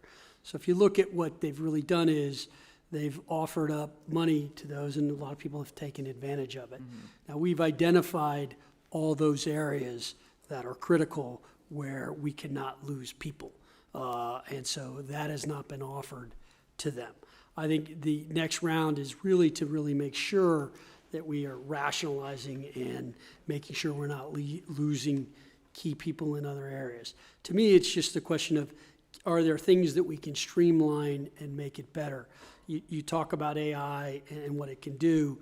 It is an incredibly powerful tool. I used it in my business before I retired, and I had the capability of about 8 people when I was done training that system. So it's very powerful, and I think it can be used in different ways. But I think it's very additive to people. So again, it's a tool, I think, that helps people. I can let the Admiral kind of go into more specifics on some of the other things as well. We're working through those people that elected to take DRP right now. So we're really looking at the structure and saying, how do we make sense of this and get the organization we need? I'm a shipyard fan. We lost 1,918 people from our shipyards. But when I looked at the specificity, and we're still analyzing what trades did we lose from, was it overhead, was it direct labor? The rough magnitude is 2%, twice the number of people in overhead from the trades. So to me, there's an opportunity to rebalance here, because we want that ratio to be 20% indirect, 80% direct, and we were a little out of balance. So there's an opportunity here to right-size the force, but we do need people like structural engineers to go adjudicate problems when we come across them. So we've got to come through that and do exactly what the Secretary said and get the most effective organization. So we're doing that work now. It's good to hear. Mr. Elzey. Thank you, Mr. Chairman. Thank you all for being here. Admiral, you're wearing 8 stars and you're not getting paid enough for it, and I just want you to know you're doing a tremendous job. General Force Design has finally reached escape velocity, and you've withstood the attacks, and I'm glad to see that it's coming to fruition. And Mr. Secretary, I've never seen anybody work so hard, travel so much, and learn as much as you have in only 50 days and taken on this gigantic job. Our entire top of the force structure in the Navy Marine Corps team is understaffed. You're still waiting on folks, and so are you, and you're doing a tremendous job. Our Navy, our joint force, and our future combatant commanders need the Navy's 6th-generation fighter, or the FAXX, as it's now called. Relying only on the Air Force's 6th-gen fighter, called the NGAD, or now the F-47, it doesn't solve our air superiority challenge, and neither does just CCA on the F-18 or the F-35 off of aircraft carriers. I'm a fervent supporter of the F-47, and I would have done what was necessary to save it. It's basic math. We need more airframes, land-based and carrier-based, and we need to complicate our adversaries' targeting. And we do that by outsticking them, or, in other words, having aircraft that have longer range with weapons that have longer range so the carrier can stand off and hit the enemy before they can hit us. We do that with AIM-174B and CCA on Gen 6 Navy fighter. And industry is ready to do this, no matter what anybody says. I'm kind of getting tired of the bureaucratic brigade delaying our mission to provide for the warfighters. We win with both the FAXX and NGAD, not one or the other. A 3-year delay is a de facto cancellation and a win for China, and Xi Jinping is watching. One of the reasons we're even having this conversation is because of a broken acquisition system and systems commands that slow us down. What DIU and AFWorks can do in weeks or months, NAVSEA takes years to do. They either need to get better or get doged. Let's start with the mandated flag officer reductions by focusing on the Navy Yard and freeing up some housing space. So Admiral Kilby, I just want you to, you've already mentioned that the carrier is the most survivable airfield we have. Can you elaborate a little bit on range and what Gen 6 and 174 bring? Sure. The 6th-gen fighter has some capabilities that we need to counter the PRC. Those are signatures, those are range, those are different engines, those are all the things that will make it survivable. The Air Force and Navy have different missions, but we're going against the same threat. So if that threat dictates a pivot to that 6th-gen fighter, then the Navy and the Air Force and the Marine Corps and the Army and the Space Force need to bring all that to bear as a joint force to be capable. So I mentioned the Air Wing of the future. This is kind of the lead sled dog with MQ-25 to shape that out and understand what that looks like. Not only does the 6th-gen fighter replace a 5th-gen fighter, but it also replaces the Growler. So that's a electronic attack aircraft capability that's important in this fight because of the electronic warfare capability it brings. Absolutely, and I'd like to point out that the Chinese are showing us what they've got, and it's 2 Gen 6 fighters, and they're building more aircraft carriers. So aircraft carriers are absolutely viable. General Smith, since we're talking about NAVSEA and all their fine work they're doing, can you share some more details on how the Marine Corps plans to fill the LSM gap until we and the Navy can deliver your suitable platform 8 years late? Well, sir, I can.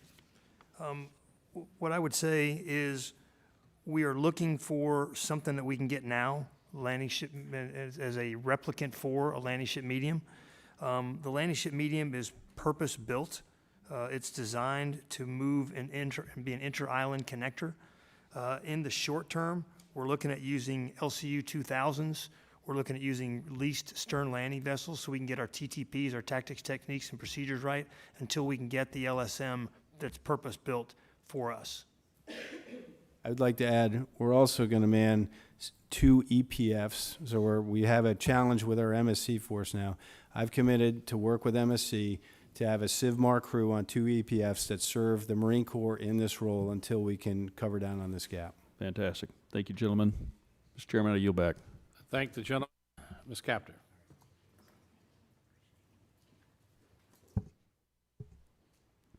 Thank you, Mr. Chairman, and thank you, Mr. Secretary. Congratulations to you.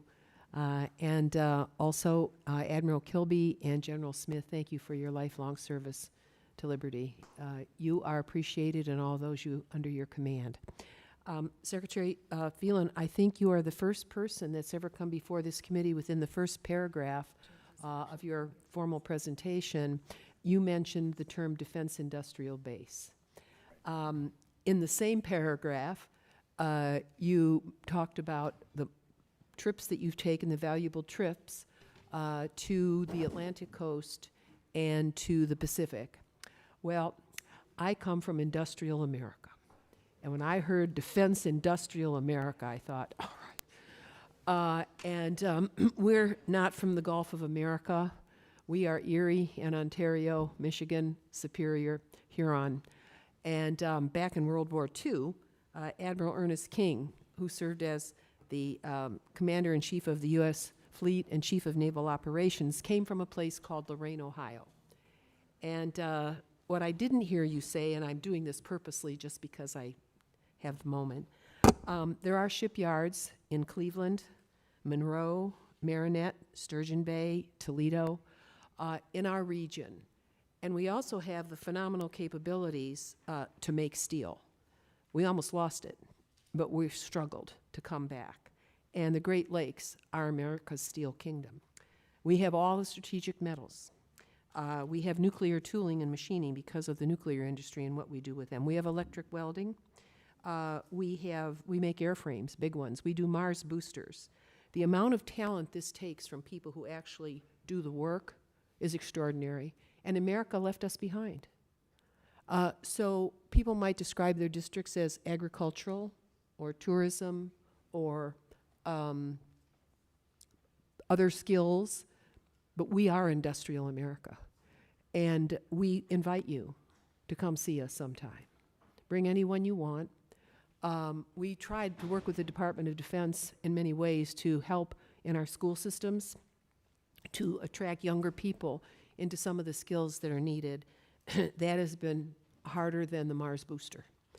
So I mention this because you seem to care about that. We have underutilized shipyards. We have phenomenal workers. They do tooling, they do machining, they do things I can't do.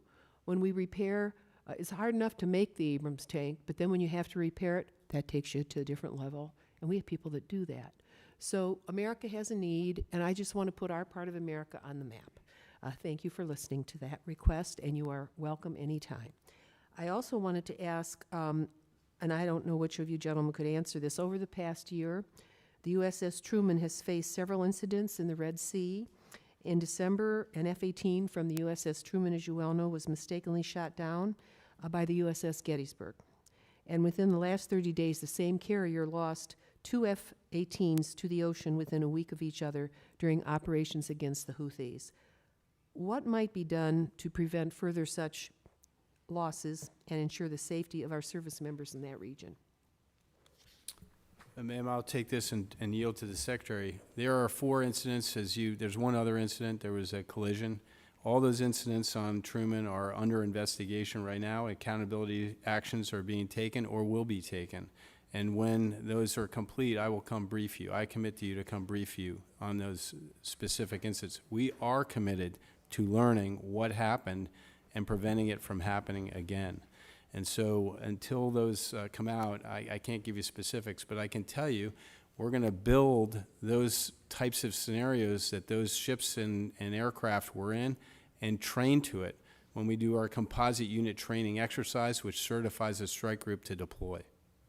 Thank you, Admiral, very much. And finally, what steps are being taken to ensure the operations in regions like CENTCOM and EUCOM are not undermined by the increased focus on the Indo-Pacific? I'm not against what you're doing in the Indo-Pacific, but how can the Navy maintain global maritime security in CENTCOM and EUCOM with these other commitments? Well, ma'am, I just tell you that every one of those combatant commanders has a Navy assigned to it, a Navy component assigned to it. In the case of 5th Fleet, that's the NAVCENT commander, Admiral Wyckoff, and the 5th Fleet. And their job is to manage and operate those forces in the case of CENTCOM for General Kurilla. So that won't change. We are focused on the Pacific, to be sure, but we're focused on wherever the nation calls us to go, whether it be EUCOM, CENTCOM, SOUTHCOM, or INDOPACOM. So you've got our commitment, and we train our forces to be ready to do anything in any of those AORs. That's our writ to you. Thank you. Thank the gentlelady. Mr. Anderholt. Thank you, Mr. Chairman. Again, glad to have you here today and enjoyed chatting with you earlier. The AUKUS partnership between the United States, the UK, and Australia is now in its 4th year. And since then, we've made a lot of progress on both Pillar 1 for submarines and Pillar 2 for advanced capabilities. What are some of the lessons that learned from the first couple of years, and what can we expect for, say, for the next 4 years? Mr. Secretary, I'll address this one to you. I'll give you my 50 days of observation and then probably pass it off to Admiral Kilby. Okay. But I think what I would say is look, I think it's they're important allies. I think we're learning a lot just trying to figure out how to do this together. I would say, from my own perspective, some of the questions I've been trying to understand is how much brain power is this taking from us, because subs are very important, and how we do it and how we produce these, but also being able to do bases and repairs in another country. I think it's a good skill set for us to learn and understand better. And I believe we're learning from that and learning how to build things. I'm still trying to assess the real costs of this to us, not just dollars and cents, but brain power. And so, I look forward to chatting with you about it. Let me ask you this. Would you support an AUKUS collaborative campus that would bring together our 3 nations whose focus would be promoting further cooperation and meeting both our Pillar 1 and Pillar 2 objectives of the United States? Look, I think it's an interesting idea to look at. It's harder for me to answer because I think you've got a lot of distance, and we have Australians currently, I think, at our base in Pearl Harbor, and it's moving faster with them right now than the UK.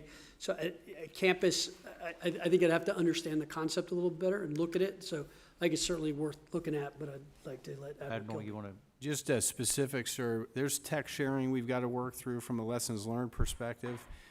For AUKUS Pillar 1, I think we've got it about right with our schooling now. Just kind of give you the laydown of where we're at. We've got 100 Royal Australian Navies in our nuke pipeline right now. Those are our schools, so they benefit by graduating from the schools. Ultimately, they'll have to create their own school for now. We've got 120 Australians in Pearl Harbor Naval Shipyard. And then the conduct of avails together in Sterling is important. So I think that campus idea, just not knowing it fully, would be more aligned to Pillar 2 than Pillar 1, because our system, that conveyor belt needs to keep working. And I don't know that we're the Navy, we want to change our process right now from nuclear production and how we qualify our enlisted sailors and officers. So we'd really have to look at that to see if there's mutual benefit. Okay, before my time runs out, just want to mention that, of course, many think of Alabama as an Army and space state, but support for the Navy is large and it's actually growing.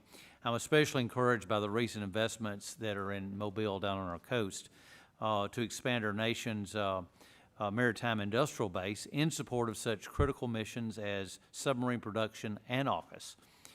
Since the initial investment in September of '24, what are the next steps to develop the Mobile Navy Yard site and expand the shipbuilding capacity there? Well, I think AUSO has done a great job turning those investments, and they're going to contribute to that 2.33 problem we talked about earlier by producing modules for our submarine construction.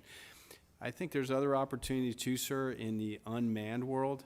So when we think about a hybrid fleet, which is going to have traditional manned destroyers, cruisers, frigates, just like we're talking about aircraft unmanned, there are unmanned ships that could be built at non-traditional shipyards right now that could be very helpful to us. One of our focus areas is non-traditional sea denial, and that's the delivery of unmanned capabilities undersea, on the surface, and in the air that can help in a 2027 scenario in the Western Pacific. So I think there's a lot of opportunity there to expand in non-traditional vendors and shipyards. Thank you. I see my time's expired. I yield back. Thank the gentleman. Mr. Morelli. Yes, thank you, Mr. Chairman. Thank you to the ranking member. And thank you, gentlemen, for not only for being here, for your service. If I could just follow up Mr. Adderholt's question, Admiral. Can you talk about the integration of autonomous systems and unmanned systems with manned systems? I know it's an attempt to reduce risk to personnel, distribute operations, expand maritime domain awareness. What have you learned over the last several years in terms of the development and experimentation about how, what insights have you learned and sort of how have you used that, and will it influence the long-term integration of autonomous systems and manned systems? So, sir, we have 3 fleet areas principally that are working this now: Task Force 59 and 5th Fleet, Task Force 66 and 6th Fleet, and the 4th Fleet. Now, there are different needs for those. I would tell you, necessity is the mother of invention. So Admiral Cooper, when he was the 5th Fleet commander, found himself ship poor. So he invested in unmanned technologies to do maritime domain awareness with things like a sail drone, which is a persistent vessel that can do maritime domain awareness. Similarly, 4th Fleet has adopted that. The work being done in the 6th Fleet is interesting because it ports right over to support Admiral Kaler and Admiral Paparo in the Indo-Pacific, because those same technologies can be used there in a manner that's effective. So it's almost a battle lab for the Indo-Pacific. So there's learning across all our fleets. The geography drives the use case for what you need for that. But our initial focus is this thing called non-traditional sea denial. Ultimately, though, I want to get to a hybrid fleet that engages our unmanned capabilities alongside our ships, supporting our submarines in the air wing of the future for manned to unmanned teaming. So to me, that's the future state. And last week I was in San Diego with Admiral Paparo and Admiral Kaler, looking at their experimentation and rehearsal of these very technologies. Thank you. I appreciate that. I want to, maybe if I can, just expand on the Indo-Pacific and the use. Undersea dominance, I understand, is critical to deterrence and force projection. I'm concerned about what appears to be a little bit of a mismatch between rising demand for anti-submarine warcraft capabilities and relatively flat funding for key enablers like sonobuoys. I think I'm saying that right. It's a weird word. Inventory levels are reportedly well below the global floor, which raises questions about anti-submarine warfare. Could you just I along think that line? you're spot on. We got ourselves in a non-effective position for sonobuoy manufacturers, but we've increased our sonobuoys for everything but the Mac buoy now. So we want to get back to that global floor. We will continue to invest in it. We appreciate your support in that investment, and it's a key enabler for us to invest in. But now we have two companies, Sparta and Lockheed Martin, that are individually producing sonobuoys. They're not producing something that have to be married up together. I think that's a much better solution. And my last stats are about 7% increase is what we're shooting for every year. So I think that is an area we definitely need to continue to invest in. Very good. I just wanted to come back to something. I'm new to this committee, and when we had Secretary Driscoll, I think he said something, and I'm paraphrasing, essentially that there were 35,000 people in the Army related to acquisitions. But upon further conversation, turned out that it seemed like there were about 5,000. The rest were engineers and people who were involved with sustainment. So, Mr. Secretary, when you say that there's 56,000 people, help educate me. What does that mean? Are they actually all doing acquisitions, or are they doing other things that relate to sustainment and making sure that the engineering and the contracts, et cetera, are appropriate? Thank you for the question, Congressman. There's actually close to 80,000 if you count third-party and contractors, but the total number is 55,833, of which 51,438 are civilian. In cost estimating, there's 700. In financial management, there's 2,127. In contracting, there's 7,959. In engineering and technical management, there's 27,031. In lifestyle logistics, there's 7,154. In program management, there's 7,483. Test and evaluation is 2,990.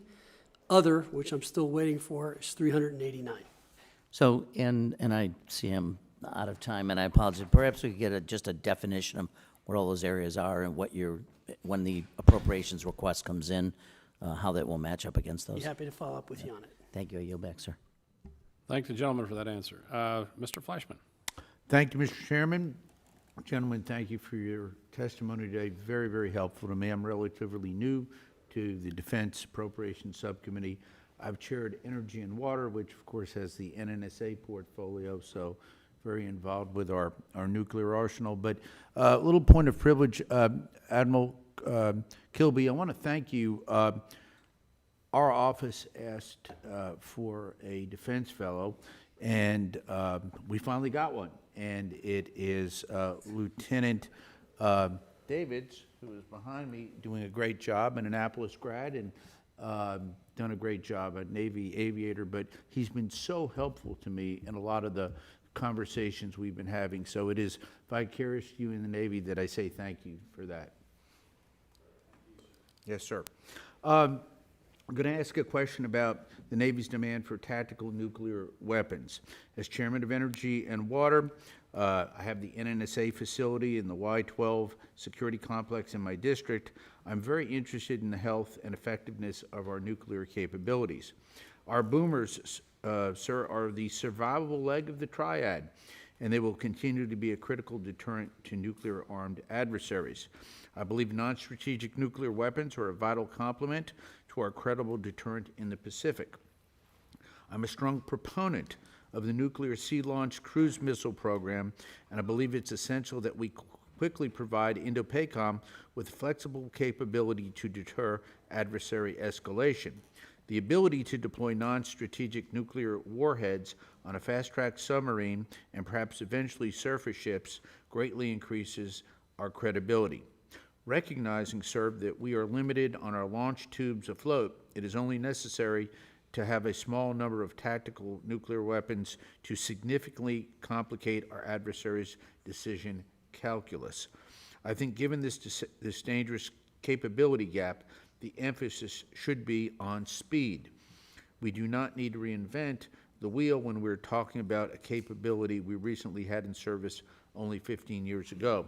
My question, sir, to both Secretary Finland and Admiral Kilby, can you share your vision for the SLACM program with this committee, and how is the Navy working to ensure this program does not stall in development purgatory for years when we need a capability as soon as possible? And I'll defer to your answers. Thanks for your question, sir. I share your opinion. I've had a couple of sessions with Vice Admiral Johnny Wolf, who is the Strategic Programs Office lead who will produce this. He's on target for a new production by 2035. But to your point, he's looked at some alternatives, and we haven't totally briefed the Secretary on those yet, but he's looking at speed and an urgency to get something out sooner. So we need to come through that with our Secretary, but I think there's some possibilities there that we can work to. Yes, sir. Mr. Secretary? Look, I think it's an important strategic deterrent and gives the president more flexibility and options to have, both for tactical nuclear attacks or non-nuclear attacks. So it's something that I think is an important component to the force, and one that I look forward to learning more with the Admiral on, now that I've learned I didn't know what's going on with it. But I will find out. Yes, Come back sir. to you. Thank you. In my remaining waning time, I'd like to talk about the logistic challenges. I spend most of my time in Congress focused on energy. I'm Energy and Water Chair, all forms of energy. And in 2022, the Navy made a decision to defuel the Red Hill Bulk Fuel Storage Facility in Hawaii. This removed a strategic fuel reserve of over 250 million gallons of fuel for military operations in the Pacific.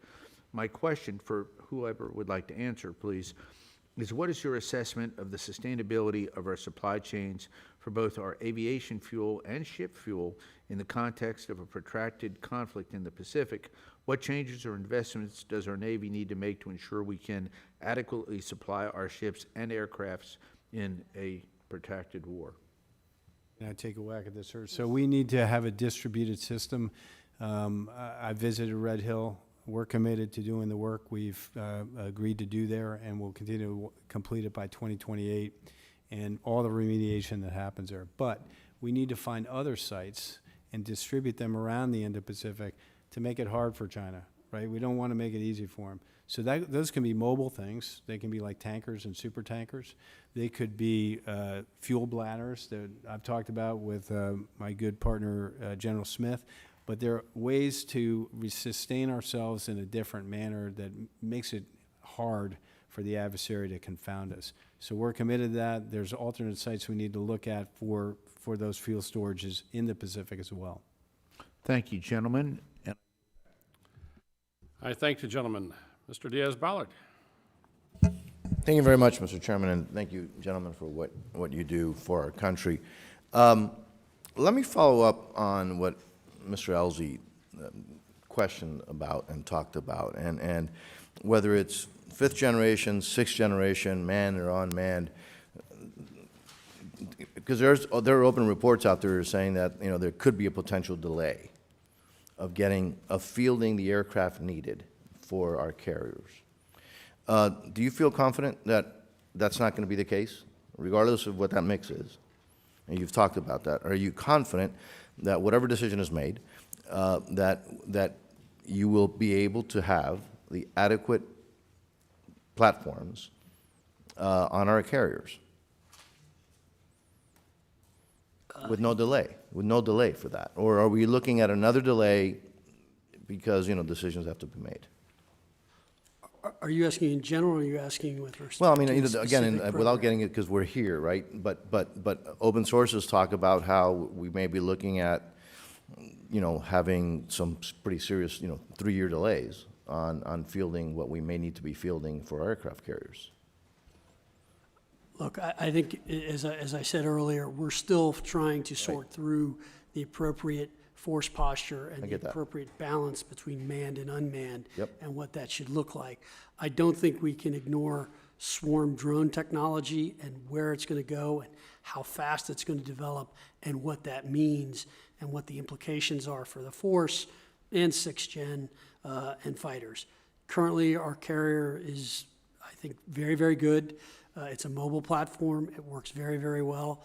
We will continue to develop that posture and that idea and be able to pivot hopefully as quick as possible. So I think we are still analyzing and looking at it, but I do not believe we're going to do anything that would jeopardize the vulnerability of a carrier. Right. I mean, again, you all feel confident about that we're not going to, in 2 or 3 years down the road, oops, we don't have the capability, we don't have the platforms, whatever that mix may be, on our carriers that we need. Well, I guess in a reality situation, to be clear, the 6th Gen fighter isn't going to come by January 1st, 2027. It's going to take time to develop that and build it into the future. So the 3-year part is a delay if we started the program late, but it would deliver far into the future. But we've got to commit to that because we're going to have aircraft carriers that are going to live in this contested environment, and that's my operational assessment, that we need an air wing of the future that does everything the Secretary just described for the reasons he described it, to pace the threat. So in 3 years, we're going to deliver the fleet we have to be as capable as it can be to counter the PRC. And then we need to build that future fleet moving forward.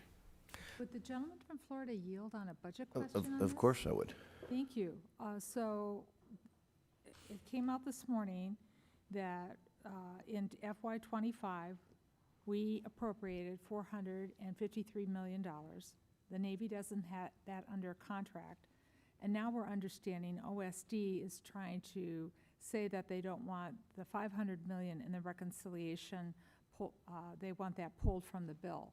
So I think that's why budgetarily we have some of the questions that we have. So is it true that we don't have the contract signed? Is that imminent to be signed, or is that not going to be signed?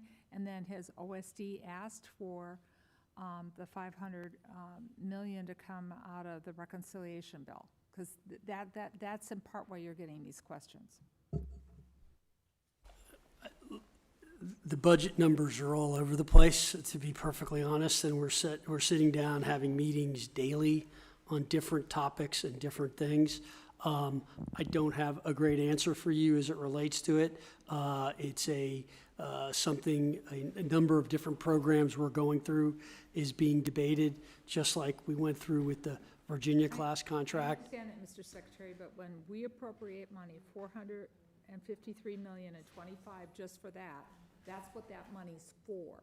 And it's not, Congress doesn't make it fungible for it to be used in other places. So that's why you're getting the question, and we'll follow up with you on that. Thank you so much. I thank the gentleman. Of course, pleasure to yield to the ranking member. Now, I will be very, I'll get rid of some of the questions that I had because some of my time. You've taken questions about the direct energy. I'll give the gentleman a couple. Well, I'll be very brief, Mr. Chairman. And because I was going to talk about the sonobuoys, and that seems to be kind of a bright spot, I understand. Torpedoes as well, is what I'm hearing. At least it's a step in the right direction. All right. So, direct energy. Are you, and Admiral, you mentioned that before, and you answered the question, and are you all, I've heard that, for example, the Israelis have some kind of new technology which is really, really interesting, potentially requires less energy, whatever it may be. Are you looking at other alternatives? And by the way, and if you are you able to, if in fact there's a good alternative, I'm not saying there is, that there isn't, are you able to tap into, for example, if there's an alternative that the Israelis might have, to be able to tap into that? We want to get a workable technology to be effective as in the maritime environment for counter-UAS and other things. I'm open to all that technology and doing it rapidly. I have to work through the steps in the bureaucracy to do that, but I want to be open to it and exposed to it. So, yes, there could be high-powered microwave, could be another technology for us to be effective in that space. So all that is what I call a renewable magazine, where I don't have to load weapons to do that. So that's our focus, is to have ability to defend our ships so we can use our high-powered or expensive munitions for offense, not defense. Yeah, but again, if there were an ally, and I'm just saying the Israelis, do you have the ability to procure something from an ally on I something probably like don't and have to work through that, Yeah, but I that- do believe that the time is right and the indications are that we can look at things differently and hopefully be more effective and agile. I'm hopeful of that. that? Yeah, just please keep us in mind if you think that there's something that we can do Absolutely. to help you be more flexible on things like that, if it makes sense, obviously. Anyways, Mr. Chairman, you've been generous with my time. I thank you. I yield back. Thank you. Mr. Valadeo. Thank you, Chairman. Thank you to our guests for being here today, and I appreciate your service to our country. Admiral Kilby, the Eisenhower, let me start off with a little more question. Admiral Kilby, how is the Navy addressing the combat search and rescue gap in the Pacific, particularly as aircraft crews face longer range missions and self-supported recoveries without close support of full combat search and rescue task force, as seen in previous conflicts? I will have to take that question for the record and get back to you for some specifics. I do believe this is in our contested logistics space, and we're looking at how we do this at scale with large numbers of people, but I will take that question for the record and get back to you. I appreciate that. I've been hearing that a little bit from my home district base. So, and then another question for Admiral Kilby. The Eisenhower Carrier Strike Group fired nearly 800 missiles during its deployment to the Red Sea at a cost of about $1 billion to counter Houthi threats. What is the Navy's plan to pursue more effective or more cost-effective and scalable methods to address these types of asymmetric threats, and how are you ensuring greater transparency and operational reporting going forward? Well, let me take the first part. I spoke about this a little bit, but we found ourselves in a position where those captains did what they had to do to knock down a threat, and they used expensive missiles to do it, and they've done it and are continuing to do it quite effectively. We want to provide them an alternative where they can defend their ships and other bases and allies in a cheaper, more effective method. So that could be things like a high-powered microwave, or a high-velocity projectile, or a Coyote weapon system from Raytheon that we got from the Army and bolted on that system, or a Hellfire longbow missile. So those are things we're in process with experimenting on the Forward Strike Group, which we'll deploy next. If effective, then we'll procure them at scale. But ultimately, we want to get to the end state we just talked about, where I have a relatively renewable, rechargeable way to have terminal defense and have husband my magazines for that offensive capability. All right, well, thank you. As the Marine Corps look to leverage artificial intelligence to speed up decision-making and optimize operations, how are you balancing rapid acquisition of these technologies with the need to keep the Marines in control of final decisions, and how are you preparing Marines to confidently challenge or override AI-generated recommendations when necessary? Yes, sir. We're using our Marine Corps Systems Command, and frankly, we're using our Combat Development Integration Command in Quantico to go after AI. We leverage all of the DoD AI, artificial intelligence agencies. We are always in control. There's always a human on the loop. There doesn't have to be a human in the loop. There has to be a human on the loop who can leverage the autonomy that's brought by an AI system. We have to just determine where the human is on the loop. So I believe we're doing it. I believe that our Systems Command and our folks in Quantico keep us well apprised of how we can leverage artificial intelligence for better decision-making, more rapid fielding, and frankly, more rapid responses. You don't need a human to direct the missile be fired. You need to have a human direct the system to fire at an inbound missile. When it's descending below 4,000 feet and closing in on your ship, the CWIS, the Vulcan Phalanx, is activated. It has permission already. There's just got to be a human on the loop. All right, well, I appreciate that. Back to Admiral Kilby. Can you provide an update on the progress of Operation Cattle Drive, particularly regarding the modernization of the Navy's IT systems? How many vulnerable legacy systems have been decommissioned to date, and which key systems are currently being prioritized for transition and onboarding? I'll have to take that question for the record. I'm embarrassed to tell you I don't even know what Operation Cattle Drive is, so I'll get back to you. Well, when I get to the end of my the get to the food chain, down the food chain where I'm at, we've run out of questions to ask, so. Someday, I guess, when I'm further up, I get to ask some more You get a direct gold star for stumping the Admiral. All right, I got a couple more seconds here. Back to the Marine Corps. With the establishment of the Marine Corps' attack drone team and growing demand for low-cost armed first-person view drones, how long will it take to fully equip all registered Marine Corps formations, and how quickly can these systems be fielded compared to more traditional costly platforms? I don't have a good answer for how long it will take. The answer is we're not fielding them fast enough. I was just visiting our attack drone team a couple of weeks ago. What they're doing with low-cost detritables is stunning. They're turning hundreds of dollars of systems against thousands of dollars of inbound drones or against adversary troop formations. So I don't have an answer for you, but what I can tell you is we can't additive manufacture them fast enough. The Ukrainians are doing it on the cheap, and we're trying to keep ours on the cheap too. We're trying to make sure we build a Ford F-150 pickup truck, not a Denali. And so we're building these as fast as we can, but I would invite you, Congressman, down to our attack drone team at Quantico to get you a first-hand view of what we're doing. We've invested the manpower and the brain power through our Marine Corps Systems Command. All right, well, I appreciate that. Thank you again for your time. Chairman, I yield back. Thank the gentleman. Recognize the ranking member for any closing comments.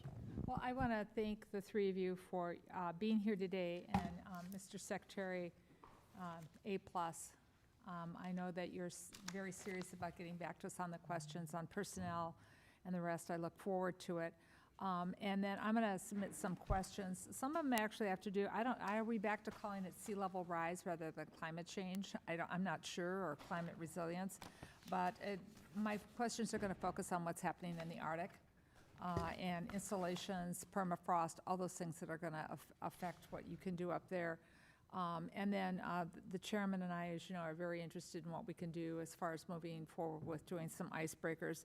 And then also a question for the Marines on the Arctic. I want to make sure, being from the high north, the bold north, whatever you want to call Minnesota these days, I want to make sure that when you're out there participating in exercises that you have everything that you need to practice, do your mission, so that when you're out there doing it in real time, that you can come home safely with no frostbite included. So with that, Mr. Chairman, thank you so much. Thank you. Thank the gentlelady. Before I want to conclude, I want to thank all of you, Secretary Phelan, Admiral Kilby, General Smith, for your testimony today. And obviously all the subcommittee members are welcome to submit questions for the record, and I would hopefully you can respond in a reasonable time frame. One thing I just want to, on the close, is obviously you heard a lot about the Gen 6 fighter. I think, we've had air dominance since 1942, and we hope to keep it that way. Our men and women are on the ground, don't have to look up. Now, maybe with drones, they're constantly going to look up, but certainly with high-performance aircraft and be able to control the air is extremely important. And I know you have some short-term decisions you have to make here pretty soon in order to meet the requirements of these contracts. But we have, as you know, a fighter shortfall.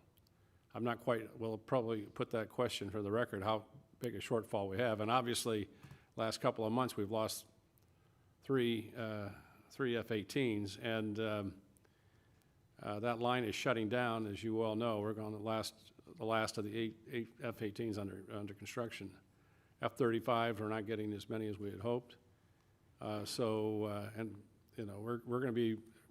we're well underway on the Enterprise and the Kennedy aircraft carriers, and so we're going to be flying off aircraft carriers for a long time to come. So, and these are important decisions. I know you're taking it seriously, and we'll submit some questions for the record. We certainly appreciate your being here today, and with that, we are adjourned. Is that all right?